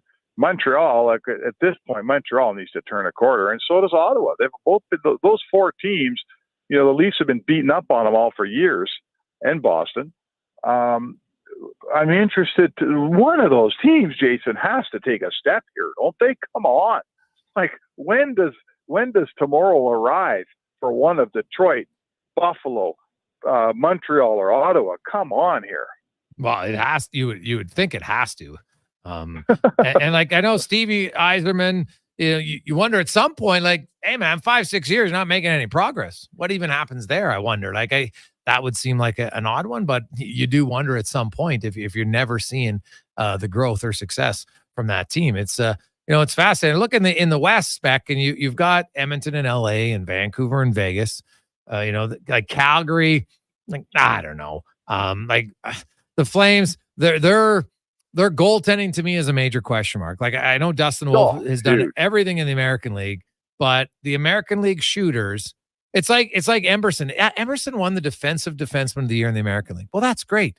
But go look and see who are the star forwards in the American League that he was defending against. It's night and day compared to the NHL. And it's just like Dustin Wolf can be great in the American League, but now all of a sudden you get to the NHL and you got Ovechkin shooting at you. Then you got Matthews, and you got McDavid and Draisaitl and Pedersen and down the list. Like, it's not even close. And you're not a big goalie, which there are some who do it, but not all. And man, I like Calgary to me could, they might surprise and be a real plucky team and be close and ultimately miss, or they could be a bottom 5 team this year. Yeah, I don't. They're going the other way, and I also think at the deadline there's a very good chance they'll move any. If they have let's say they sign Tyson Barrie here, and they sign him to a PTO. I bet you whatever right now, Jason, he's going to make that team and play for him this year. If he's having a good year and doing well, he'll move at the deadline. If Cody Ceci is almost guaranteed to move at the deadline from San Jose, right? Mm-hmm. Like, that's the new plan now for these teams is we'll sign you, we'll give you a contract, you help our team along, and at the deadline, we'll send you to a contender. So Calgary is in that spot. Dustin Wolf, listen, we've seen a million guys who are good AHL players, and hats off to you, because that is not easy to be a good AHL player, boy. It's a good league. But they're tweeners, guys that Raphael Lavoie has been a good AHL player for a long time. He's yet to become a good NHL player. Mm-hmm. So Dustin Wolf, hats off. He won goalie of the year in that circuit 2 times, I believe. Yes. You don't just do that by mistake. But now the next step is to prove you can do it here and do it behind a not that good a Flames team. That's not an easy team to be a goalie on this year. So, I hope the kid does it. I hope they got a franchise goalie, and good for him. But there is no Dan Vladar is a decent backup. Like, he's a nice backup. If he's your backup and you got a really good starter like Markstrom was, there's nothing wrong with that tandem. But when Dan Vladar and Dustin Wolf walk through your door and those are your goalies, who's a starter? Who's the number one? There's not a proven number one there. Yeah, it'll be fascinating. And obviously, Anaheim and San Jose, I think are ways away. So the Pacific Division might be, if I had to pick, weak. Like the top 4. The top 4 is good, but then there's a gap. Yeah, like I saw something, and I didn't go through and do the math on it. Somebody I saw on Twitter where some site had the Oilers with the easiest schedule in the league, and it's because they play more games. I think they play 4 against the California teams this year and only 3 against Calgary and Vancouver. Right. So I think Vancouver will fall off a little in the regular season. They're still a really good team, and they're going to be a handful in the playoffs. I don't think they'll have the regular season they had. Vegas, a bit of a wild card for me. LA, I don't know about you, but no one in Edmonton fears LA one bit. And then you got San Jose's no good. Anaheim's not very good at all. Calgary's not going to be very good at all. There's for sure 3 teams in your division that are as close to guaranteed win night as you're going to get. There is no excuse for a focused. You heard Connor McDavid today. You heard I don't know if you were there. If you heard, I'm sure you heard the tape. Their whole deal is let's get a good start and let's get in a position to be hosting Game 7s next year. Draisaitl said it yesterday. McDavid said as much today. There is absolutely no reason, being the best team in the Pacific Division, that the Oilers can't win the West this year. There's a whole bunch of points out there they can get that they should be able to be in a position that if there's any Game 7s come May and June, they should all be being played here in Edmonton. Spec, have yourself a great night. We will chat with you tomorrow. All right. Thanks, Jake. Mark Spector and the Spec Report, brought to you by GS Construction. And I agree with them. 1987, longest drought in the NHL for not winning your division belongs to the Edmonton Oilers. The Islanders were 88. Those are the 2 longest. Look to end it. And they should have a pretty good chance. When we return, DVD will stop by after a summer off. He returns to the show next on The Gregor Show, presented by PlayAlberta.ca. Rule number 12, not spending the afternoon tubing on the Pembina. Next, you're going to tell us you don't wear flannel. Summer in Alberta has its own set of rules. And if you're looking to add a little extra fun, Play Alberta has it all. Use promo code SUMMER to snag a $50 casino bonus for casino, instance, and live dealer with your next deposit. Get ready for promotions throughout the summer to help you make the most of those sunny Alberta days, because we all know they won't last long enough. Bonus terms and conditions apply. Ain't it beautiful? The inventory is unprecedented. Volvo Cars Edmonton is proud to boast an amazing selection of in-stock Volvo XC40s, 60s, and 90s. Visit Volvo Cars Edmonton today and experience the exemplary service you've come to expect and the affordable luxury only found with Volvo Cars Edmonton, Canada's only 12-time Volvo Excellence Award winners. Experience the difference. Volvo of Edmonton. The Junior Prospects Hockey League is entering its 3rd season of gameplay. The JPHL now offers academic and athletic opportunities in the 14U, 15, 17, and 18U age divisions. All JPHL games are broadcast live on Silent Ice TV with a showcase-style game schedule and high level of travel and accommodations for its team, staff, and players. To learn more about why the JPHL is the fastest-growing elite hockey academy stream in Western Canada, visit juniorprospectshockeyleague.com. The Canada-wide clearance is on at Chevrolet. Get 0% financing for up to 72 months on the 2024 Silverado 1500 RST. Explore downtown hotspots with standard Chevrolet safety assist, including automatic emergency braking and HD surround vision camera. Or take on the great outdoors with an available 3-liter Duramax diesel engine and available in-vehicle trailering app. Oh, look, a cute chipmunk. Not so cute. Not so cute. Ask your Chevrolet dealer for details. I'm Rick Showers from No Bull RV, and the time to think about winterizing your RV is before the snow flies. There's a lot of steps you need to take to winterize your trailer or motorhome. And you have to get every step right every single time. Right, Rick? That's right, Bob. Because if you make even a little mistake, you might not realize it till spring. And by then, it's too late to fix what you got wrong. Hey, Rick, do you winterize your own trailer? Not anymore, Bob. I hired people who are smarter than me. Genius technicians who check every component. Dozens of systems to be maintained and protected. And today, we offer that service to you, starting at $99. Every winterization package comes with a full report in writing, so you know what to expect come spring. If you're confident to do it yourself, have at it. If you're like me and you'd rather have this done by somebody who knows what they're doing, then come to Noble, and we'll take care of you. And that's Noble. NobleRV.ca.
5:28.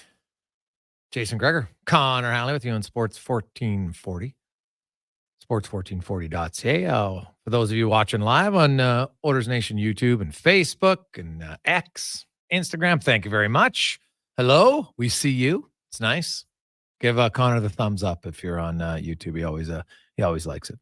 Makes his day. Makes his day. Hey guys, isn't Matt not a rookie? Matt Savoy? No, he's only played one game. He's as rookie as a rookie can be. So yes, he is. This will be his first full season as an NHL. As a pro player, right? Remember last year, because you're allowed to play 9 games, and now he got injured. And he went down. He played 6 in the American League. Then he got recalled. He played 1 NHL game, and then he went back to junior. So there you go. But he is a full-fledged rookie this year. Let's welcome back from NHL.com, Derek Van Diest, who covers the Jets and the Oilers and the Canucks and the Flames, and will be a busy season once again for DVD. DVD, how you doing, my man? How was your summer? Good summer. It was kind of short, which is nice when you cover the hockey beat. It was a lot of fun, but it's a good summer. I just got back from New York, was there for a week, spent some time, visited some friends, and so came back, and now we're ready to go. Now, I see you have a Dallas Cowboy helmet. I know you're a huge Cowboys fan. But were you shocked when your owner actually didn't wait till the last minute to sign one of his star players to an extension here recently with Dak? Well, he kind of did, didn't he? Did it in the morning of the game, the opening game. Yeah, but his contract wasn't up gotta, until the next year. So yeah, it wasn't up to next year. But I thought it was going to get done. I think I like Dax. I think he's one of the top 5-6 quarterbacks in the NFL, and those are guys that, to be honest with you, when you're not there, you're scrambling looking for players. You're signing guys like Kirk Cousins. You're signing whoever you can to try and fill those roles. So when you have those guys, as Stan Bowman said, he said this to me earlier this year, you have star players, you want to keep them. Don't let them get away. Don't let them go somewhere else. I don't know. The Cowboys look good in opening week, but it was more of the Browns are awful. What an awful franchise. That team is never going to get anything going. It's just like you feel bad for those fans because they're such good fans. They're such loyal fans. They pack that stadium, and that's the product that they get. So it's really bad. Cowboys obviously look pretty good, but I thought it was more that Cleveland was so bad in that game. And I think as we go further down the line, they're going to get bigger and better tests. But I'm not a big fan of the NFC East this year, so I think Cowboys. It's going to be Cowboys and Eagles again. See what happens in that division. Oh gosh, yeah, that's Cowboys Eagles. That's pretty easy. It'll be a good battle. One of them's going to be in home field advantage. The other one's going to be probably the number 5 seed, and have that's probably how it's going to be. Looking at the orders, Connor McDavid joking today, the day after the collision with Arvidsson, or the trip, the clip, whatever you want to call it, and Arvidsson joking like, yeah, it wasn't ideal if you get him hurt in the first practice, and McDavid jokingly says, yeah, some old habits die hard, but Arvidsson plays the game hard, got a little bit of a chip on his shoulder, can be a little bit dirty and greasy, and I think Oilers fans will appreciate it more that he's on their team now that they cheer for. But, what's your expectation for him, and what would be considered a good offensive season as far as production for Arvidsson, assuming he's healthy? Well, yeah, assuming he's healthy. I think if he gets up in that 19-20 goal range, I think that'd be a good season. I'm not sure how far down lineup he'll play. He's a penalty killer. He's a guy that can get you those production points on the 3rd and 4th line. He's a guy they brought in. He's had some injury issues. So he talked about that today, that he didn't even play in the first series against the Oilers, played in the last couple, had injury issues last year. They're hoping they're behind him. But I think part of that is just the way he plays. He's not a huge, tall guy, but he's thick. He's a thick guy. So he'll run over people. He'll run, he'll go through them. He's gritty. He's grimy like that. And I think the Oilers need more guys like that. But it's a wear on the body when you're not a really big guy. So he's kind of he's a thicker guy. I was surprised how kind of short he was. I thought he was a little taller than he was. But I think he's a guy that can really fit in well and do a lot of the kind of the grunt work that I think Oilers need. They need some guys that can get in those areas, do those dirty little things. And he's a guy that's capable of putting up some points. I think if he gets in that area, he gets those opportunities to play. He gets a regular shift. I think he can push that 20-goal barrier. I think he's a guy that has that skill. And depending, he's a guy that you can move up and down the lineup, which I think they like as well. So, he was excited to be here. We talked to him today. it was interesting. We talked to a lot of guys. It wasn't that long ago where Edmonton was on a lot of people's no trade list. Like, I'm not going to Edmonton. Edmonton is a destination, but now it's become a destination organization. Obviously, that has a lot to do with Connor McDavid, Leon Draisaitl, and now guys want to come here, especially the way the team is built now. They feel that this is a good opportunity to get a chance to win, and I think that's what they're looking at this year. Now, team players want to come here. They want to play in Edmonton. They want to play with McDavid and Draisaitl because it looks like both of them are going to be here for a long while. So that window of opportunity, that championship window, is going to be extended for a few years now. Yeah. 100%. And, you listen to Connor McDavid talk about, the reasons why Edmonton's high in the list are probably reasons why he is re-signing here, not to mention that Draisaitl did. I think it's a foregone conclusion. The McDavid, it's a topic that doesn't really need to be addressed until the offseason because when he can sign the deal, but I'm pretty certain it's going to happen. Travis Dermott, I've been, we said for a while, I saw the right D and I was like, no, Travis Dermott or Mark Giordano. Now, we had Rich Winter in studio on our show last Wednesday and he admitted that he'd been speaking to Stan Bowman. And one of their challenges was, convincing people that, his agent who's 40, his player who's 40, can still play. Dermott's a lot younger and looks like Dermott coming in on a PTO, which I always thought a left D made more sense just because of the right D depth chart. We don't have to like the depth, but they just had more left Ds than right Ds. Like, where do you see Dermott? And like, obviously he'd be number 4, but is there any chance if he plays well enough that, they would surprise people and put Kulak on the right side? Well, it's possible. Kulak can play the right side. And I think it's one of those situations where, that you have that guy that's, mobile. When you're able to play both sides, not a lot of guys are able to do that. There's some guys that just can't play the other side. It's just the way that you go into the corner, the puck's on your backhand all the time. They just can't do it. But I think Kulak is a guy that can do it. And if Dermott comes in here and plays well, I think he's a guy that, they'll have to move around. I think this year, like last year, the Oilers played 6 defensemen for the entire year. They kept the pairings together. And I think that was one of the reasons Broberg couldn't get it in the lineup. And I think there'll be more movement on the back end this year. I think there'll be more experimenting, more moving, getting guys playing comfortable with each other, because I thought towards the end of the year, the pairings got a little stale. And I think when you need to make those changes, it was kind of tough to make those changes. So it'll be interesting to see. And they brought him in. There's going to be competitions for spots. There's guys there. They want guys to fight for some spots, fight for some positions on the back end. Nothing is guaranteed. So I think that's a good thing. But, like when it comes to Giordano, he would just add to the age group of the Oilers. And the Oilers now are an old team. They went from being a really young upcoming team to now they're one of the older teams in the league. So if you throw in another 40-year-old in there, that just adds to your age group, I guess. But it'll be interesting to see what comes down in training camp, because it looks like they do have some spots to fill and they want to create competition. So competition is never a bad thing in training camp, to come in here and try earn a spot on the roster. Derek Van Diest joins us from NHL.com.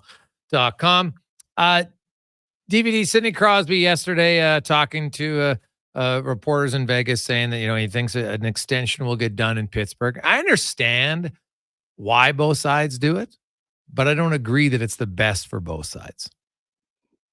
No, I agree with you there. I was on the impression they were going to move Sidney Crosby at the trade deadline last year. Like, this is a guy that can still play. He obviously showed that he can still play, but do you want him to be part of it in a complete rebuild? Because that's what's happening in Pittsburgh here. They're going to have to rebuild that team. Then we got that team. They kept on to those guys, I thought, for a little too long. And that happens. That's loyalty. These guys have won so much for you. They've been such a big part of the community. You're not just going to get rid of them. Like, obviously, when they traded Gensel last year, that was kind of the first step on, okay, we got to get younger. We got to start bringing some younger blood in here. So you look at Crosby and you go, okay, does he want to be part of a rebuild and go through that frustration? A guy that took less money than probably could have made in order to play on a winning team, in order to have the Penguins build a team around him. How is he going to take when the team is struggling? When he, like, for example, if he's get a team like San Jose, for example, is he going to be able to play on a team like that, on a team like Chicago, on a team that's really kind of building up from the bottom and trying to build up from top? So that's going to be interesting to see what happens. It'll be good to see what kind of season he has this year. This guy's an icon, right, in Pittsburgh. He's an icon in Pittsburgh, but Steven Stamkos was an icon in Tampa, and he moved on. So it happens. Gretzky moved on from here. It happens all the time. Ray Bourque went and won a cup in Colorado. Bobby Orr finished his career in Chicago. Yes, those guys want to be there their whole careers, but sometimes it's just not feasible. And you got to move on. It's going to be weird seeing him in a different jersey. It's going to be weird seeing Stamkos in a Nashville jersey this year. It's just the way the game is, the way the game is played. You'd like the guy to be there forever, but they're not going to be competitive forever. And I think it's going to be really, really frustrating if you have a guy like Sidney Crosby that doesn't make the playoffs and his team's not competitive night in, night out. That's going to be tough to him to handle, considering how much winning means to a guy like that. So it'll be interesting to see what happens. I thought they might look at moving him last season. We'll see what happens at the end of this season. His contract runs out. Yeah, well, it sounds like he might have an extension before then. So I agree with you. I think it would be difficult to do it. And now, if you're Crosby, hey, you've won 3 cups, so maybe he's all about comfort, and I can understand that. But he's such a competitive guy. I wonder, how enjoyable that, because losing that much, it's only been a short time for him, but losing that much could wear on you, especially when he was unreal last year, 12th in the league, his third highest goal totals of his career at 94 points. It's a hell of a season for him. Quickly, DVD, before I let you go, what'd you make of the Canadian men over USA? It's pretty good outing for them. And young Scheffelberg, DVD, all the guy does is score goals. Yeah, he's a very good player. He's a very good find. And I think right now, they're turning the corner, the Canadian men's team, and they came up with an agreement. I think it was yesterday, the day before. So now the association's got his stuff together. Everything's kind of getting figured out. They're going to have 2 good tests today against Mexico. It's going to be interesting to see. But I think Canada is rising, and I think the U.S. right now and Mexico are slipping a little bit. So there's an opportunity for Canada to really make some hay in this CONCACAF region. They haven't beaten U.S. since I can't remember last time they won in the United States. So it was a good win. Scheffelberg, he's becoming a star player. We'll see if he can get to Europe and be another guy that kind of, once you get to Europe, you take your game to a different level because you're practicing and playing with guys that are so much better than you. And I think you saw it with Alphonso Davies, you saw it with Jonathan David, you saw it with a lot of those guys that go over there. You're seeing it with Alistair Johnson playing with Celtic. It just takes your game to another level, and that helps the national team overall. But playing in the Copa America really helped Canada. I think they showed them that they could play with these high-end caliber teams, and I think right now they played with a lot of confidence in that game against the United States, and they're full credit for the win. So I think right now it's a good time, and they just got to keep this momentum going until the 2026 World Cup. Awesome stuff, DVD. Appreciate your time, man. Good to have you back. We'll chat with you next Tuesday. Sounds good. Talk to you later. Thanks for having me on. That's Derek Van Diest from NHL.com. And there was some talk, that Bill Daly spoke today, and some interesting thoughts about cap circumvention, the salary cap, LTIR. We'll get to some of that next on the Jason Gregor Show, presented by PlayAlberta.ca. You can get involved. Text us 833-401-1440 in our E-Well inbox. It's the final week of the Bricks famous tent sale, and everything must go. Take up to 70% off clearance items in the tent and store, and find amazing deals in every other department before it's too late. Take up to $1,400 off sectionals, up to 25% off bedroom dining furniture, and up to 50% off mattresses. Hurry in while the tents are still up and the prices are down. Some exclusions apply. See in-store for details. The Brick, saving you more. Sipping gin and juice, just trying to stay cool. And I'm sweating buckets bigger than a swimming pool. Cruise to Heritage Mall to enjoy some AC. Then my shorty hears the homies from Legacy. I say, listen, yo, where we gonna get the dough to pay Legacy from the radio? He says Legacy Heating's got a deal that's the bomb, with no interest or payments flipping all year long. No money, no problems, that's the life that I choose. Chillaxing with thousands of BTU. Doing whatever the heck that was. That's how you build a legacy. Legacy Heating and Cooling. The Canada-wide clearance is on at Chevrolet. Get 0% financing for up to 72 months on the 2024 Silverado 1500 RST. Explore downtown hotspots with standard Chevrolet safety assist, including automatic emergency braking and HD surround vision camera.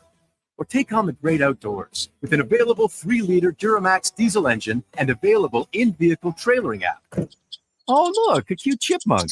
Not so cute. Not so cute. Ask your Chevrolet dealer for details. It's back to school time. But first, get that next project done with help from Metal Supermarkets. The metal you're after cut precisely and quickly, so you can get back to finding everything on that long list of stationery and backpacks. And whoa, that's like 10 pages long. University, huh? Grade 1, actually. Yikes. He's just gonna lose it all or eat it. Kids today. Right? Well, at least they can make it easy for you at Metal Supermarkets, the convenience stores for Southside, West End, metalsupermarkets.com. Hi, Larry Ricci from Vision RV. I hope you're able to get out and travel this summer. Wherever the highway took you, we'd love to hear about it. In fact, why not bring in your RV for winterizing and show us those holiday selfies? We offer some very affordable and thorough winterizing packages to ensure your investment is protected. Or maybe you're thinking of upgrading for next season. We have the selection you're after, and you'll receive top dollar for your trade. Vision RV, just south of the Yellowhead on Highway 60.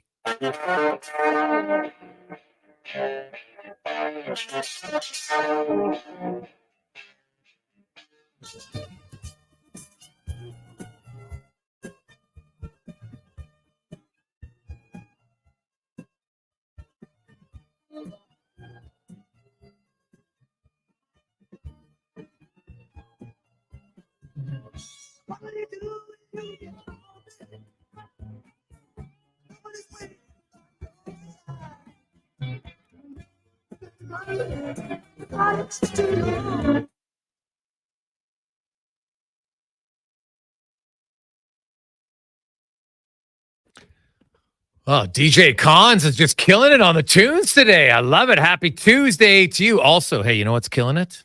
Ooh, Papa John's, 40% off. Connor's favorite. Tuesday 40. Use the promo code papajohns.ca. Tell you right now, it's way better than Hungry Man. Got a lot of text on that topic earlier. Lots of people were voting 3s and 4s. Although one said, hey, guys, I said a 1.5 out of 10 on the edible scale. Tastes like rubber. Spruce Grove Corey says it's a 5, but they take too long to warm up. Guys, the Hungry Man turkey is a 2 out of 10, but the cranberry cobbler is a 9 from Ear Candy. So a 9. Ooh, we will see. Don't they take like 4 minutes to heat up? I have no idea. Maybe that's too long. Corey's hungry now. Yeah. Oh, that's classic. I like it. So Bill Daly did speak in Vegas about lots of different, and there's a few topics that I think will interest fans a little bit. Number one, expansion. He doesn't say that. Basically, it doesn't sound like they're in the process right now. So, which is probably good. I wouldn't want to do it. As for the deferred contracts that you see Slavin, very minimal. Seth Jarvis, a little bit. He talked about the league doesn't love the idea. He feels it throws a whack some of the other checks and balances we have in the CBA, which forces interpretations in how we allow it and what's permissible. Can it get to the point where it becomes cap circumvention? He was asked. It can, for sure. It's a long-term big picture fear. It's a less microdynamic fear, particularly. We've had to make interpretations, which I think will be continue to be binding until we renegotiate over it. So it's something that maybe in 26, 27, you see. Now, what about LTIR? Is there more of an appetite for a playoff salary cap? Now, this is the question. Here's his answer.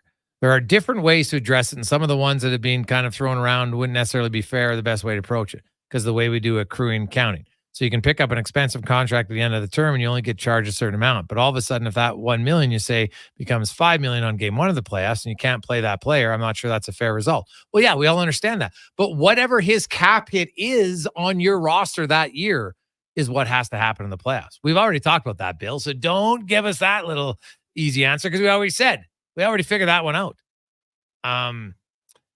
The majority of us like to continue to consider making some kind of adjustment would alleviate some of the concerns around that. And well, the easiest way to alleviate it is your salary cap is compliant in the playoffs based on what percentage of cap you had. Because he's right. If you acquire a guy at the deadline who's a $4 million cap hit, but it's only counting you in $1 million on your cap because you have the space, then you've been cap compliant all year long. So then you still should be. That's what his counts for. This isn't that hard to figure out. Come on. You got lots of people that are much smarter than me with accounting numbers. If I can figure out the basic stuff, I'm pretty sure they can too. So, we'll see. The neck guards now, the AHL has mandated them. I don't know if people knew that or not, but they're mandatory in the American Hockey League this season. And of course, if a player, so we'll talk to some guys. Now, lots of players grew up wearing a neck guard, right? I don't know if it's going to be that significant of a hindrance for players, to be honest. Now, I also understand some people are like, hey, I should have the choice to wear it. How many neck injuries are we seeing? Now, some would say, yeah, but you got to stop. So it is a fine line where you force everybody to do something like that. I get it, especially because it's their own personal health. It's not impacting others. If something you're doing can impact others, well, that's a different conversation. But I don't know. They'll talk to the players. You'll see some NHL players wear it. And to me, it's kind of like fighting. Remember, people stood up in the pulpit, get rid of fighting, get rid of fighting. What happened? I never got rid of fighting. Fighting just slowly eroded to the point where the players wanted to do it at an acceptable level. It's that simple. And I think you'll have more players, especially if the AHL is mandatory. All that happens is players get used to wearing it. And some will be like, well, now I'm used to it. I've worn it for a year and a half. I don't mind it. Right? Because keep in mind, 85% of your league plays in the American League at some point. Now, some are Leon Draisaitl 6 games. And then there's others that are 2 or 3 years. But it's you know what? We'll see. Now there's still the travel and accommodations that's not 100% sold for the Olympics, but don't expect them to change anything at this point. Obviously, the Four Nations face-off is going to happen. They're looking at talking about expanding that to more teams moving forward, though. Just so you know, it's 4 teams this year, but according to Bill Daly, historically we've had 8 teams, and we probably want to do is create a qualifying tournament for 2 of the 8 teams. So in other words, 4 teams competing for the last 2 spots, for the other 6 teams being invited. So you would have, and I think we know the 6 teams, right? Canada, US, Sweden, Finland, Russia, and probably Czechia. Then you'd have Slovakia, Germany, and some other countries battling out. Now, Germany, moving forward, they got some pretty good players. Slovak, same thing. But then you throw in Switzerland. Not bad. So, you know what? That would be a fun tournament that I guess would happen in the offseason to make it happen. So, that's good. The NHL has no plans, in case you're wondering, people, of changing their policies on revealing injuries on if a guy, is he going to play tonight? Is he not going to play? So it doesn't look like that's going to happen. Also, the decentralized draft for 2025 sounds like that is still the plan. It will be a smaller event for the host city. So I don't even know if they would have it in an arena. Maybe they would, but it'll be a smaller event for sure moving forward. And the last one, because there's been some people wondering, would they change the Lady Byng Trophy and honor the late Johnny Gaudreau? He says, quote, "It's not the first time I've heard the suggestion with respect to some of the other great all-time players. We would go to the general managers first, and we probably would need board of approval second. I don't think any of those ideas have been raised from time to time. I would say they've been kicked around from time to time. Never really gained a whole lot of traction. So I wouldn't want to handicap what the prospects of the change in trophy names would look like." It's a very political answer of saying, I don't think it's going to happen. Because it's being talked about for a while now. Obviously, the Johnny Gaudreau sudden death is very different than honoring late players.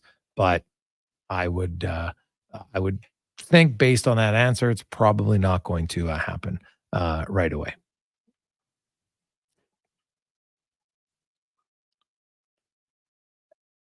Hey guys, what's the rule? If you're an AHL player and you get called up, do you still have to wear the neck guard? No, it's mandatory in the NHL. Once you're recalled, now you're an NHL player. You're free to make your choice as of right now.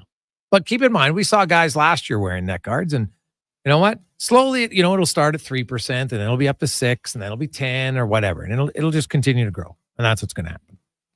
On behalf of Connor Halley, Declan Kruger, I'm Jason Gregor. Thanks, as always, for tuning in and joining us on a lovely Tuesday evening. Have yourselves a wonderful night.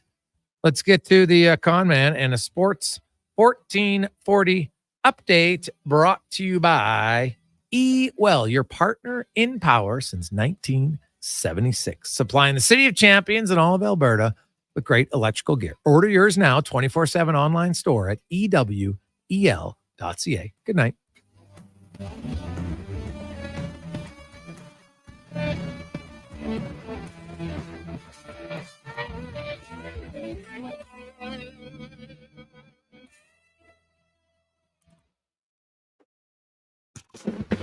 This is a Sports 1440 update. This just coming down from Daily Faceoffs. Frank Saravalli, the Edmonton Oilers signing Travis Dermott to a PTO for this training camp. Dermott played in 50 games last season with the Arizona Coyotes, recording 7 points and 26 pins. He was originally a second-round pick back in the 2015 draft by the Toronto Maple Leafs. Speaking of the Maple Leafs, they've signed RFA Nick Robertson to a one-year contract. This move ends a stalemate between the two sides, but according to Frank Saravalli, a trade not a impossible thing that could happen in the next little while here as camp gets going. The Calgary Flames inviting defenseman Tyson Barrie to training camp on a PTO along with blue liner Jared Tenorti. He gets a one-year deal, two-way contract. Tyson Barrie is 33 years old, had a goal and 14 assists in 41 games last season with Nashville. Head coach of the Pittsburgh Steelers, Mike Tomlin, saying that they are preparing for Justin Fields to be under center once again. Justin Fields was given the reins to their season opener, winning 18-10 over the Falcons after Russell Wilson suffered a calf injury in training camp. And Jake Meyer was back, taking the majority of first-team reps for the Calgary Stampeders after being benched last week when the Elks lost to the Stampeders lost to the Edmonton Elks. Major League Baseball, the Jays in action right now, tied with the New York Mets at 1 apiece. That's in the top of the third. Elsewhere, Royals lead the Yankees 2-0. Braves on top of the Nationals 7-0. The Rays trail the Phillies 4-2, and the Pirates lead the Marlins 2-0. Later tonight, you have the Athletics taking on the Astros. Mariners host the Padres. Rangers head to Phoenix. Giants taking on the Brewers, and the Cubs in Los Angeles. WNBA action. The Lynx right now lead the Dream at 22-17. Later tonight, you've got the Liberty taking on the Wings, and the Connecticut Sun head to LA to take on the Sparks.